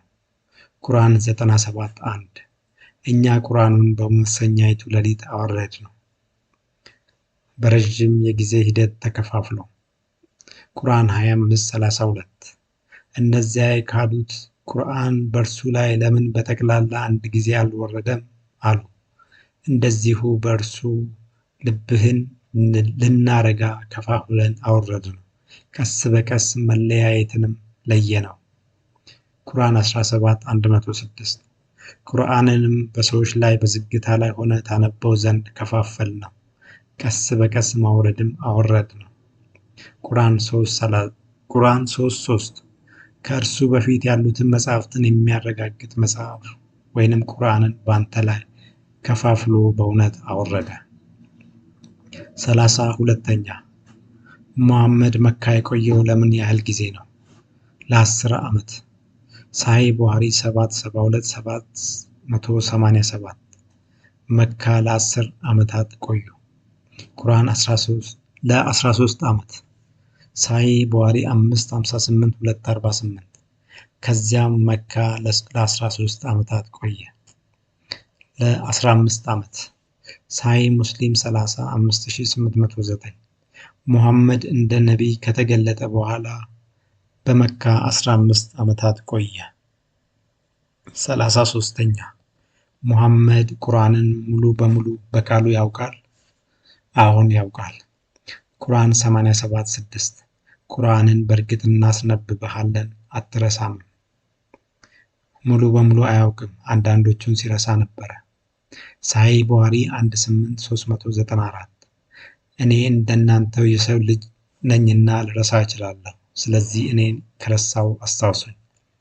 ሳሂህ ሙስሊም 4179 የአላህ መልእክተኛም እኔ እኮ የሰው ልጅ ነኝ፣ እናንተ እንደምትረሱት እኔም እረሳለሁ። አቡ ዳውድ 3970 አይሻ እንደተረከችው አንድ ሰው ቂያማ እየሰገደና ድምፁን ከፍ አድርጎ ቁርአን በቃሉ ይቀራ ነበረ። በነጋታው የአላህ መልእክተኛ አላህ ምሕረቱን ያብዛልኝ፣ ትናንት ማታ ስንትና ስንት አንቀጾች አስታወሰኝ፣ ረስቻቸው ነበረ አሉ። ሳሂህ ቡኻሪ 348823 አይሻ እንደተረከችው ነቢዩ መስጊድ ውስጥ ሆነው ቁርአን በቃሉ ይቀራ የነበረን ሰው ሰሙ። ከዚያም አላህ ምሕረቱ በእኔ ላይ ይሁን፣ የረሳሁትን የቁርአን ብዙ ክፍሎች አስታወሰኝ አሉ። ሳሂህ ቡኻሪ 660 449-450 እዚህ ስፍራ ላይ የምንመለከተው ለሙሐመድ ቁርአን ሲገለጥለት አላህ እንዳትረሳ የምነግርህን ብቻ አዳምጥ፣ ስነግርህ ምላስን አታንቀሳቅስ፣ ምላስን ካንቀሳቀስ የምትረሳው ክፍል ይኖራል ማለቱና ሙሐመድ ግን ቁርአኑን ሲቀበል ሳያውቅ ምላሱን ማንቀሳቀሱን እንመለከታለን። በዚህም የተረሱ የቁርአን ክፍሎች እንዳሉ ሐዲስ ምስክር ነው። 34ኛ የአላህ ቃል መለወጥ አላት የላትም። ቁርአን 18:27 ከጌታህም መጽሐፍ ወደ አንተ የተወረደውን አንብብ፣ ለቃላቶቹ ለዋጭ የላቸውም። ቁርአን 6:115 የጌታም ቃላት እውነተኛና ትክክለኛ ስትሆን ተፈጸመች፣ ለቃላቱ ለዋጭ የለም አላት። ቁርአን 16:101 በአንቀጽ ስፍራ አንቀጽን በለወጥን ጊዜ አላህም የሚያወርደውን ነገር አዋቂ ነው፣ አንተ ቀጣፊ እንጂ ሌላ አይደለም ይላሉ። 35ኛ እስልምና በቁርአን ብቻ መቆም ይችላል ወይስ የእስራኤል መጻሕፍትን ድጋፍ ይፈልጋል? የእስራኤል መጻሕፍትን ድጋፍ አይፈልግም። ቁርአን 10:15 ወደ ራሴ የሚወርደውን እንጂ አልከተልም። ቁርአን 46:9 ወደ እኔ የሚወርደውን እንጂ ሌላን አልከተልም። ቁርአን 21:45 የማስፈራራችሁ በተወረደልኝ ብቻ ነው። ቁርአን የእስራኤል መጻሕፍት ድጋፍን ይፈልጋል። ለነቢዩ መሐመድ እንደ ቀደምት ነቢያት ሙሉ እውቀት ያልተወረደላቸው መሆኑን እና ለአይሁድ ክርስቲያኖች የወረዱት መጻሕፍት ደግሞ በጣም የተብራሩ፣ የተዘረዘሩ እንዲሁም ግልጾች በመሆናቸው ምክንያት ሙስሊሞችም ከቁርአን ያልገባቸው ነገር ቢኖር እንኳን አስቀድሞ መጽሐፉ የወረደላቸውን አይሁድ ክርስቲያኖችን እንዲጠይቁ መታዘዙ፣ ቁርአን ብዙ ታሪኮችን የወሰደው ከመጽሐፍ ቅዱሱ ቀነጫጭቦ ሙሴን ሙሳ፣ ኢየሱስን ኢሳ፣ ያዕቆብን ያዕቆብ እያለ ሌሎችን ታሪኮች ደግሞ በቀጥታ ከአይሁድ ክርስቲያን መጻሕፍት እንዲነበቡ አውሳ፣ አስታውስ፣ የሆነውን ምሳሌ ግለጽላቸው በማለት ቀደምት የአይሁድ ክርስትና መጻሕፍትን ሙስሊሙ ማህበረሰብ እንዲከተላቸው ማዘዙ እስልምና በቁርአን ብቻ መሄድ እንደማይችል ያሳያል። 36ኛ ከመሐመድ በፊት እስልምና ነበረ። ቁርአን 3:67 ኢብራሂም አይሁዳዊም ክርስቲያንም አልነበረም፣ ግን ወደ ቀጥተኛ ሃይማኖት ተዘነበለ፣ ሙስሊም ነበረ። ቁርአን 61:7 ኢየሱስ ወደ ኢስላም የሚጠራ ሲሆን። ቁርአን 22:78 የአባታችሁን የኢብራሂምን ሃይማኖት ተከተሉ፣ እርሱ ከዚህ በፊት ሙስሊሞች ብሎ ሰይሟቸዋል። ከመሐመድ በፊት እስልምና አልነበረም። ቁርአን 22:52 ከመልእክተኛና ከነቢይ ከአንተ በፊት አንድም አልላክንም። ቁርአን 6:14 እኔ መጀመሪያ ትእዛዝን ከተቀበለ ሰው ልሆን ታዘዝኩ። ቁርአን 6:163 እኔ የሙስሊሞች መጀመሪያ ነኝ። ቁርአን 39:12 የሙስሊሞች መጀመሪያ እንደሆን ታዘዝኩ። በእስልምና ከነቢዩ መሐመድ መምጣት በፊት ከ7ኛ ክፍለ ዘመን በፊት የነበረው ዘመን ጃህሊያ ወይንም የድንቁርና ዘመን ተብሎ ይታወቃል። አዲሳቱም ይህንን ዘመን እስልምና ከመምጣቱ በፊት እያሉ ዘግበዋል። 37ኛ የነቢያት መደምደሚያ ሙሐመድ ነው ወይስ ኢየሱስ ነው? ሙሐመድ ቁርአን 33:40 ሙሐመድ የአላህ መልእክተኛና የነቢዮች መደምደሚያ ነው። ኢየሱስ ወደ ፈጣሪ የተወሰደው ነቢዩ ኢሳ ከነቢዩ ሙሐመድ በኋላ ተመልሶ ይመጣል። ስለዚህም የነቢያት መደምደሚያ ሙሐመድ ሳይሆን ኢየሱስ ነው። 38ኛ ነቢዩ ሙሐመድ እውነተኛ ነቢይ ነው ሐሰተኛ? ቁርአን 19:56 በመጽሐፉ ኢድሪስንም ሄኖክንም አውሳ፣ እርሱ እውነተኛ ነቢይ ነበርና ወደ ከፍተኛ ስፍራ አነሳ ነው። ነቢዩ ሙሐመድ ግን እንደ ኢድሪስና ኢሳ ወደ ሰማይ ሳይወሰድም በሰዎች ተገድሎ መቀበሩ ነቢዩ ሙሐመድ እውነተኛ ነቢይ እንዳልሆነ ያሳያል። 39ኛ ሳያበላልጡ በመያዝ ብዙ ሚስቶችን ማግባት ይቻላል? ይቻላል። ቁርአን 4:3 ከሴቶች ለእናንተ የተዋበላችሁን 2 3 4 አግቡ፣ አለማስተካከልንም ብትፈሩ አንዲትን ብቻ ወይንም እጆቻችሁ ንብረት ያደረጉትን ባሮችና ምርኮኞችን ያዙ። አይቻልም። ቁርአን 4:129 በሴቶች መካከል ምንም እንኳን ብትጓጉ በፍቅር ለማስተካከል አትችሉም። 40ኛ ዝሙት ሐላል ነው ወይስ ሐራም? ሐራም ነው። ቁርአን 17:32 ዝሙትን አትቅረቡ፣ እርሱ በእርግጥ መጥፎ ስራ ነውና መንገድነቱም ከፋ። ሐላል ነው። ቁርአን 4:24 ከሴቶች በባል ጥብቆች እጆቻችሁን በምርኮ የያዟቸው ሲቀሩ በእናንተ ላይ እርም ናቸው። ከዚያችሁም ከተከለከሉት ወዲያ ጥብቆች ሆናችሁ ዝሙተኞች ሳትሆኑ በገንዘቦቻችሁ ልትፈልጉ ለእናንተ ተፈቀደ። ከእነርሱም በእርሱ በመገናኘት የተጠቀማችሁባቸውን ሴቶች ይላል። እንደ ነቢዩ ሙሐመድ አስተምሮ ሙስሊም ካባ ሰጥቶ ወይንም ልብስ ሰጥቶ ዝሙት መፈጸም ይችላል። የሃይማኖቱ ምሳሌ ሙሐመድ እስከ 4 አግቡ የሚለውን የቁርአን ቃል ተላልፎ 11 ሚስቶችን ያገባ ሲሆን ከዚያ በተጨማሪ ቁጥራቸው የማይታወቅ ውሽማዎች እና ባሮች ጋር ሲተኛ ነበረ። 41ኛ የእስልምና መስራቾችና ንጽህናቸው። የእስልምና መስራቾች ንጽህናቸውን ይጠብቁ ነበር? አልነበረም። የእስልምና መስራቾች ንጽህናቸውን ይጠብቁ ነበረ። ሳሂህ ቡኻሪ 14137 ነቢዩ እንደተናገሩት ከሰገራ ሽንትና ፈስ በኋላ የማይታጠብ ሰው ጸሎቱ አይሰማለትም። ንጽህናቸውን አይጠብቁም ነበረ። ሳሂህ ቡኻሪ 14233 አይሻ እንደተናገረችው ሁል ጊዜ ከነቢዩ ልብስ ላይ የዘር ፈሳሽ አጥብ ነበረ። ካጠብኩ በኋላ እንኳን 1-2 ጠብታዎችን አላጣበትም ነበረ። አቡ ዳውድ 372 ከአላህ መልእክተኛ ልብስ ላይ የዘር ፈሳሽ እፍቃለሁ፣ ከዚያም ለብሶት ለጸሎት ይሄዳል።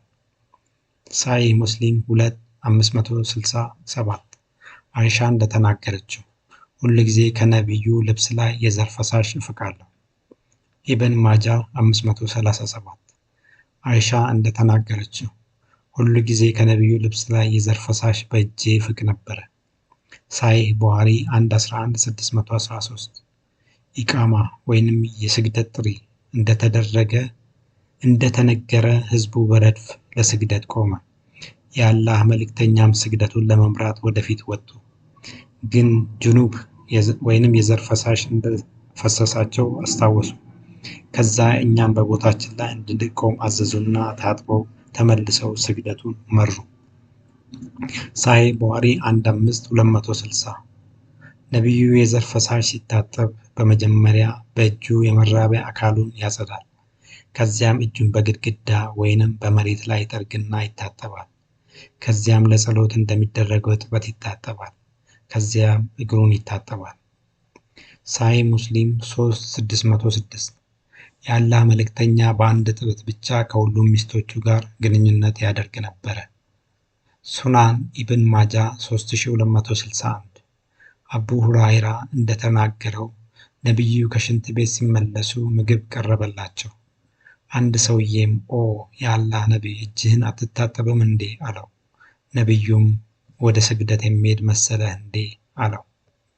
ሳሂህ ቡኻሪ 765366 ነቢዩ እንደተናገሩት ከበላችሁ በኋላ እጃችሁን ሳትልሱ ወይንም ሰውን ሳታስልሱ እጃችሁን አትታጠቡ። ሳሂህ ቡኻሪ 987-130 የአላህ ነቢይ የኡባዳ ቢን አስ-ሳሚት ባለቤት የነበረችውን ሐራም ቢንት ምልሃን ሊጎበኝ ነበረ። ነቢዩ ሊጎበኛት ሲሄድም ምግብ አቅርባለት ፀጉሩን ትቀምልለት ነበረ። ሳሂህ ቡኻሪ 14187 አቡ ሙሳ እንደተረከው ነቢዩ ሁለቱን እጃቸውንና ፊታቸውን የታጠቡበትንና የተግመጠመጡበትን ውሃ እኔና ቢላል እንድንጠጣው በፊታችን እና በደረታችን ላይ እንድናፈሰው አዘዙን። ሳሂህ ቡኻሪ 558-249 በእስልምና መሬት በመዲና ላይ ለመጀመሪያ ጊዜ የተወለደ የስደተኛ ልጅ አብዱላህ ቢን አዝ-ዙባር ነበረ። እንደተወለደም ወደ ነቢዩ አመጡት። ነቢዩም ዘቢብ በአፉ አኝኮ ጭማቂውን በልጁ አፍ ውስጥ ተፋ። በዚህም ለመጀመሪያ ጊዜ ወደ ልጁ ሆድ የገባው የነቢዩ ምራቅ ነበረ። ሳሂህ ቡኻሪ 213-215 አይሻ እንደተናገረችው ነቢዩ ጥርሳቸውን የሚፈኩበትን ሲዋክ አኝኬ ይሰጣቸው ነበረ። ሳሂህ ቡኻሪ 16306 አይሻ እንደተናገረችው ማንኛችንም ከአንድ ልብስ ውጪ ሌላ ልብስ አልነበረንም። የወር አበባ ልብሳችን ላይ በሚፈስበት ጊዜ ምራቃችንን እየተፋንበት በጥፍራችን እንፈገፍግ ነበረ። አቡ ዳውድ 2386 ሚዝዳ አቢ ያህያ አይሻን ጠቅሳ እንደተናገረችው በጾም ወቅት ነቢዩ አይሻን ይስሟትና ምላሷን ይጠቡ ነበር። ሳሂህ ቡኻሪ 559-503 ካዕብ ቢን ኡጅራ እንደተናገረው ለነቢዩ ለአል ሁዳቢያ ገንዘብ እየተሰባሰበ በነበረበት ወቅት ነቢዩ ወደ እኔ ሲመጡ በፊቴ ላይ ቅማል ይንጠባጠብ ነበረ። ነቢዩም ቅማል አስቸግሮሃል ብለው ጠየቁኝ። እኔም አዎን አልኳቸው። ነቢዩም ፀጉርን ተላጭ፣ ከዚያም ለ3 ቀን ጾም አድርግ፣ ወይ 6 ድሃዎችን መግብ፣ ወይ የበግ መስዋዕት አቅርብ አሉኝ። ሳሂህ ቡኻሪ 14162 በድንጋይ የሚጸዳዳ ሰው መጸዳዳት ያለበት ብዛታቸው ጎደሎ በሆኑ ድንጋዮች ነው። ቁርአን 443 ውሃ ባታገኙ ንጹሕ የሆነ ምድር ገጽ አስቡ፣ ፊቶቻችሁንና እጆቻችሁንም በእርሱ አብሱ። ዛሬ ቅዱስ ተደርጎ ሰው ካልታጠበ በቀር አይነካውም የሚባለው ቁርአንም መጀመሪያ ሲጻፍ የነበረው በሞቱ እንስሳት አጥንትና ቆዳ ላይ ነበረ። ይህንንም ሳሂህ ቡኻሪ 660-201 ላይ እናገኘዋለን። እነዚህ እውነታዎችን በአንድ ላይ ስንመለከት ዛሬ ላይ ያለው ሙስሊም ከመሐመድና ከመሐመድ ሳሂቦች በላይ ንጽህናውን የሚጠብቅ ህዝብ ሆኖ እንመለከተዋለን። 42ኛ ሰው የሚጸዳዳው በሙሉ ቁጥር ወይስ በጎደሎ ቁጥር ድንጋይ? በጎደሎ ቁጥር። ሳሂህ ቡኻሪ 14162 በድንጋይ የሚጸዳዳ ሰው መጸዳዳት ያለበት ብዛታቸው ጎደሎ ቁጥር በሆኑ ድንጋዮች ነው። በሙሉ ቁጥር። ሳሂህ ቡኻሪ 14158 ነቢዩ ለሰገራ ተቀምጦ ሳለ 3 ድንጋይ እንዳቀርብላቸው አዘዙኝ። እኔም 2 ድንጋዮች አገኘው፣ 3ኛ ድንጋይ ፈልጌ አጣሁ። ከዚያም የደረቀ ኩበት አመጣሁለት። እሱም 2ቱን ድንጋይ ወስዶ ኩበቱን ወረወረው። 43ኛ ወደ ቂብላ አቅጣጫ ዞሮ ሰገራ መቀመጥ ይቻላል? አይቻልም። ሳሂህ ቡኻሪ 14146 ነቢዩ እንደተናገሩት ማንም ሰው ለሰገራ ሲቀመጥ ፊቱን ሆነ ጀርባውን ወደ ቂብላ አቅጣጫ ማዞር የለበትም። መጸዳዳት ያለበት ወደ ምስራቅ ወይ ወደ ምዕራብ ዞሮ መሆን አለበት። ይቻላል። ሳሂህ ቡኻሪ 453-334 አብዱላህ ቢን ዑመር እንደተናገሩት አንድ ቀን የሐፍሳ ቤት ላይኛው ፎቅ ላይ ስወጣ ነቢዩ ጀርባውን ወደ ቂብላ አቅጣጫ አድርጎ ሰገራ ተቀምጠው ተመለከትኩኝ። 44ኛ ውሸት ሐራም ነው ወይስ ሐላል? ሐራም ነው። ቁርአን 39:3 አላህ እርሱ ውሸታም ከሃዲ የሆነን ሰው አያቀናም። ቁርአን 22:30 ሐሰትንም ቃል ራቁ። ቁርአን 16:105 ውሸትን የሚቀጣጥፉ እነዚያ በአላህ አንቀጾች የማያምኑት ብቻ ናቸው። ሐላል ነው። ጃሚ አትርሚዲ 1939 ከነዚህ 3ቱ ውጪ መዋሸት የተከለከለ ነው። ሚስትን ለማስደሰት መዋሸት፣ በጦርነት ጊዜ መዋሸት እና በሰዎች መካከል ሰላም ለማውረድ መዋሸት። ቁርአን 16:106 ከእምነቱ በኋላ በአላህ የካደ ሰው ብርቱ ቅጣት አለው። ልቡ በእምነት የረጋ ሆኖ በክህደት ቃል በመናገር የተገደደ ሰው ብቻ ሲቀር። 45ኛ መጠጥ ሐራም ነው ወይስ ሐላል? ሐራም። መጠጥ የተከለከለ ነው። ቁርአን 2:219 4:43 5:90-91 ላይ መመልከት ይቻላል። ሱናን ኢብን ማጃህ 2572 አንድ ሰው መጠጥ ሲጠጣ ካገኛችሁት ግረፉ፣ ለሁለተኛ ጊዜ ደግሞ ከጠጣ ግረፉት፣ ለሶስተኛ ጊዜም ደግሞ ከጠጣ ግረፉት፣ ለአራተኛ ጊዜ ከጠጣ ግን አንገቱን መታችሁ ግደሉት። ሐላል ነው። ገነት ውስጥ ሰዎች ጠጅ እንደሚጠጡ ቁርአኑ ላይ ቁርአን 56:18 ቁርአን 83:23-27 ቁርአን 76 17 ላይ ተገልጿል። ጃሚ አትርሚዲ 2571 ነቢዩ እንደተናገሩት ገነት ውስጥ የውሃ ባህር፣ የማር ባህር፣ የወተት ባህር እና የወይን ጠጅ ባህር አለ። 46ኛ ክርስቲያን ወይንም አይሁድ ያረደውን መብላት ሐራም ነው ወይስ ሐላል? ሐራም ነው። ክርስቲያን የሚያርደው በስመ አብ ወልድ መንፈስ ቅዱስ ብሎ ስለሆነ። ቁርአን 2:173 በእናንተ ላይ እርም ያደረገው በእርሱ ማረድ ከአላህ ስም ሌላ የተነሳበትን ነገር ብቻ ነው። ቁርአን 6:121 በእርሱም ላይ የአላህ ስም ካልተጠራበት ነገር አትብሉ። ሐላል ነው። ቁርአን 5:5 እነዚያም መጽሐፍን የተሰጡ ሰዎች ይህም አይሁድና ክርስቲያኖች ምግብ ያረዱት ለእናንተ የተፈቀደ ነው። 47ኛ አይሁድ ክርስቲያን ከሲኦል አይድኑም ወይስ ይድናሉ? አይድኑም። ቁርአን 3:85 ከኢስላም ሌላ ሃይማኖትን የሚፈልግ ሰው ፈጽሞ ከእርሱ ተቀባይ የለውም፣ እርሱም በመጨረሻይቱ ዓለም ከከሳሪዎቹ ነው። ይድናሉ። ኢብን ማጃ 3992 ነቢዩ እንደተናገሩት አይሁዶች 71 ቦታ ይከፈላሉ። ከነዚህ ውስጥ አንዱ ገነት ሲገባ 70ዎቹ ሲኦል ይገባሉ። ክርስቲያኖች 72 ቦታ ይከፈላሉ። 71ዱ ሲኦል ሲገቡ አንዱ ገነት ይገባል። የኔ ህዝቦች ይህም ሙስሊሞች 73 ቦታ ይከፈላሉ።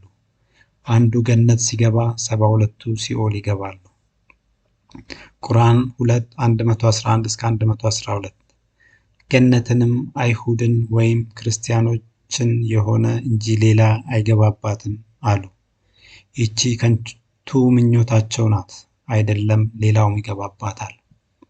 ቁርአን 2:62 እነዚያ ያመኑት እነዚያም ይሁዳውያን የሆኑ ክርስቲያኖችም ሳቢያኖችም ከእነርሱ በአላህና በመጨረሻ ቀንም ያመነ መልካምም ሥራ የሠራ ለእነርሱ ከጌታቸው ዘንድ ምንዳ አላቸው። በእነርሱም ላይ ፍርሃት የለባቸውም፣ እነርሱም አያዝኑም። 48ኛ በሃይማኖት ማስገደድ ይቻላል? አይቻልም። ቁርአን 2:256 በሃይማኖት ማስገደድ የለም። ቁርአን 6:106-107 አጋሪዎችን ተዋቸው፣ አላህ በሻኖሮ ባላጋሩ ነበረ። ይቻላል። ቁርአን 13:15 በሰማያትና በምድር ያሉ ሁሉ በውድም ሆነ በግድ ለአላህ ይሰግዳሉ። ቁርአን 48:16 ትጋደለዋላችሁ ወይም ይሰልማሉ። 49ኛ ቅዱሳን መላእክት በየትኛው ጾታ ይጠራሉ? በሴት። ቁርአን 3:39 ዘከርያ በጸሎት ማድረሻ ክፍል ሆኖ ሲጸልይ መላእክት ጠራቸው። አላህ በየይሃ ወይንም በዮሐንስ ከአላህ በሆነ ቃል የሚያረጋግጥ ጌታም ድንግልም ደጋጎችም ነቢይ ሲሆን ያበስረሃል በማለት። በወንድ። ቁርአን 53:27 እነዚያ በመጨረሻይቱ ዓለም የማያምኑት መላእክትን በሴት አጠራር ይጠራሉ። 50ኛ መላእክት ለቅጣት ብቻ ነው የሚወርዱት? አዎን።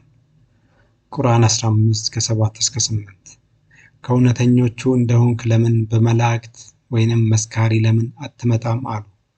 መላእክትን በእውነት በቅጣት እንጂ አናወርድም። አይደለም ራእይ ለማውረድ ሰውንም ለማስተማር ይወርዳሉ።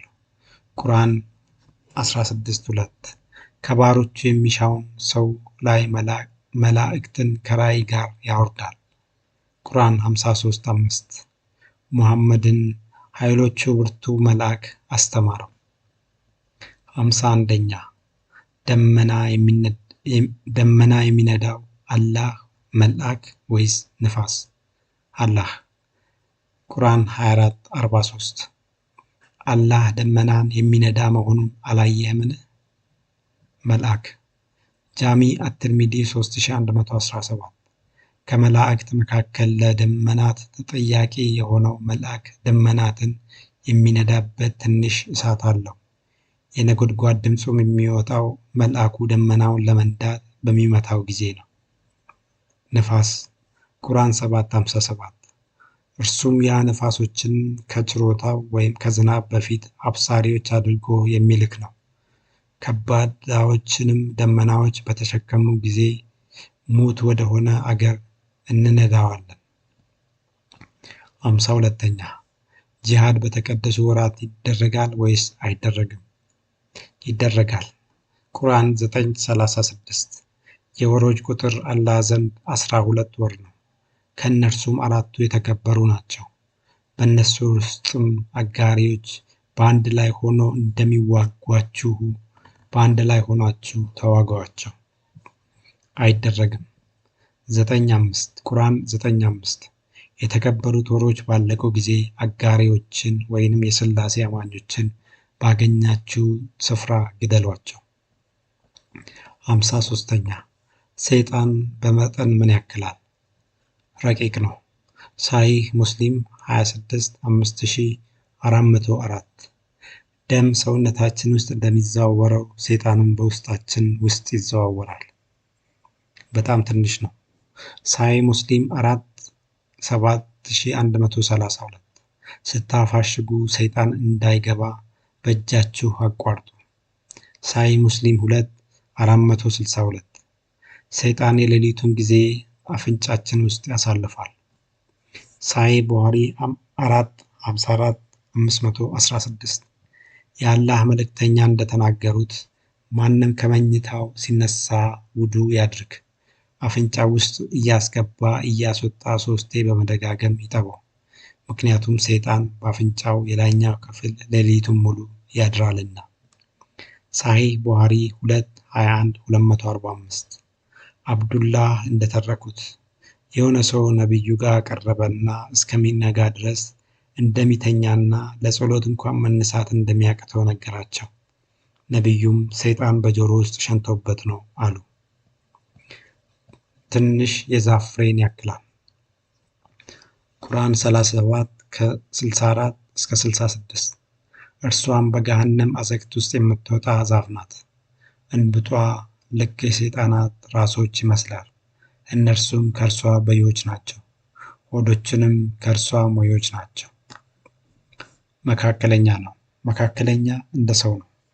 ሳሂህ ቡኻሪ 18:450 ሁለተኛ ላይ ትናንት ማታ ከጂኒዎች ውስጥ አንድ ትልቅ ሰይጣን ስጸልይ ሊረብሸኝ ፈልጎ ነበረ።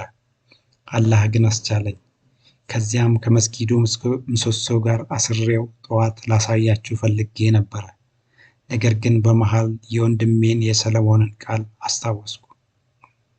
ሳሂህ ቡኻሪ 3:38-505 አቡ ሁራይራ ሰይጣንን ሲሰርቅ ያዙት።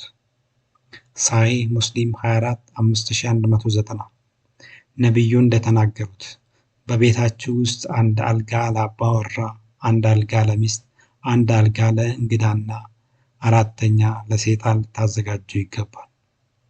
ቁርአን 55:56 በውስጣቸው ከበፊታቸው ወይም ከባሎቻቸው በፊት ሰውም ጃንም ያልገሰሳቸው ሴቶች ይላል።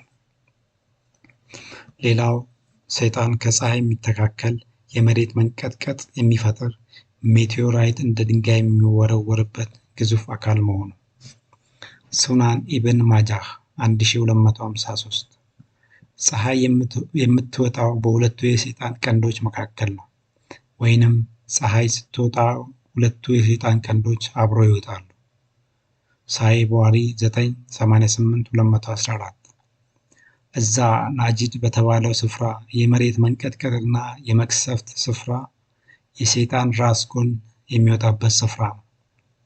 ቁርአን 37:6-10 እኛ ቅርቢቱን ሰማይ በከዋክብት አጌጥናት፣ አመፀኛም ከሆነ ሰይጣን ሁሉ መጠበቅን ጠበቅናት። ወደ ላይኛው ሰማይ አያዳምጡም፣ ከየወገኑ ሁሉ ችቦ ይጣልባቸዋልና የሚባረሩ ሲሆኑ ይጣልባቸዋል። ለእነሱም ዘውታሪ ቅጣት አለባቸው። ንጥቂያ የነጠቀ ወዲያው አብሪ ኮከብ የተከተለው ሲቀር። ቁርአን 72:8-10 ጅኒዎች እኛ ሰማያትን ለመድረስ ፈለግን፣ ብርቱ ጠባቂዎችን ችቦዎችንም ተሞልታ አገኘናት። ወደ እርሷም ወሬን ለማዳመጥ በመቀመጫዎች እንቀመጥ ነበር። አሁን ግን የሚያዳምጥ ሰው ለእርሱ ተጠባባቂ ችቦን ያገኛል። 54ኛ ሰይጣን ለገነት የተመረጡ ሰዎችን ማሳሳት ይችላል? አይችልም። ቁርአን 38 ከ82 እስከ 83 ኢብሊስም አለ፣ በአሸናፊነትህ ይሁንብኝ፣ በመላ አሳስታቸዋለሁ ከእነርሱም ምርጥ ባሮች ሲቀሩ። ቁርአን 17:62 ንገረኝ፣ ይህ ያ በእኔ ላይ ያበለጥከው ነውን? እስከ ትንሣኤ ቀን ድረስ ብታቆየኝ ዘሮቹን ጥቂቶች ሲቀሩ ወደ ስህተት በእርግጥ እስባቸዋለሁ አለ። ይችላል። ቁርአን 7 ከ16 እስከ 17 ስላጠመምከኝ ለእነርሱ ቀጥተኛ መንገድ ላይ በእርግጥ እቀመጥባቸዋለሁ አለ። ከዚያም ከስተፊቶቻቸው ከኋላቸውም ከቀኞቻቸውም ከግራቸውም በእርግጥ እመጣባቸዋለሁ። አብዛኞቻቸውንም አመስጋኞች ሆነው አታገኛቸውም አለ።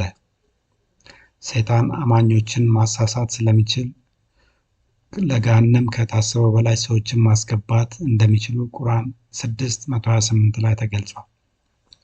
ቁርአን 6:128 ከሰዎች ጭፍራን በማጥመም በእርግጥ አበዛችሁ ይባላሉ።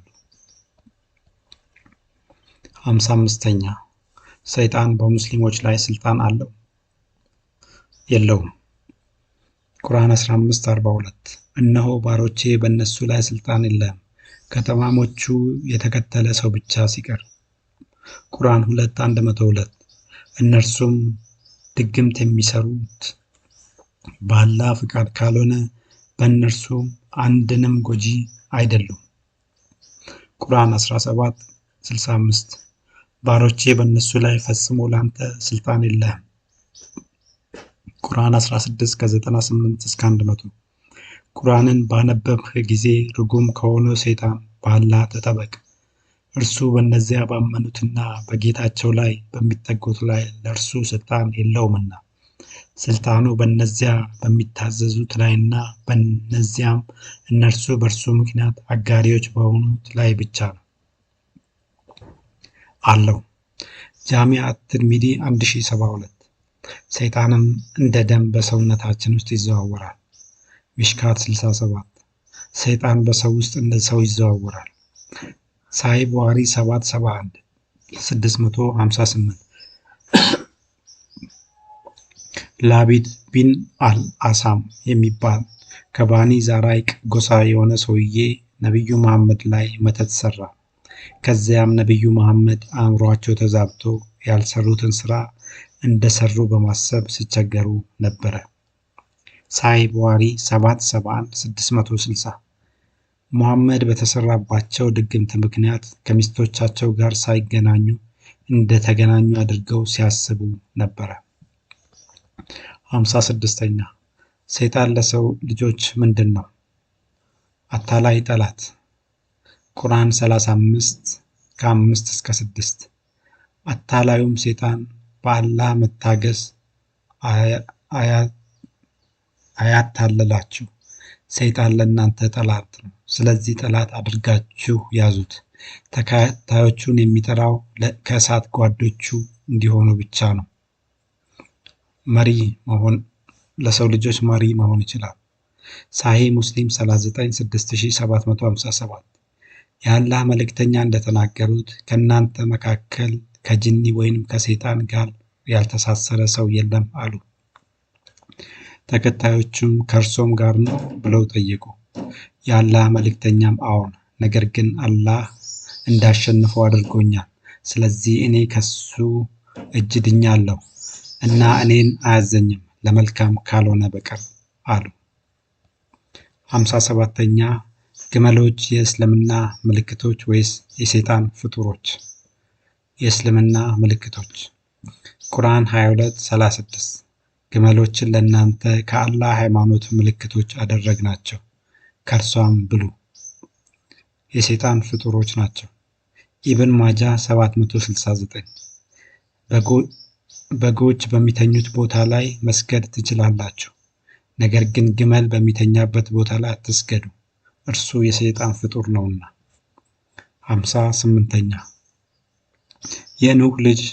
የኖህ ልጅ ከጥፋት ውሃ ወይንም ጎርፍ አምልጧል? አዎን።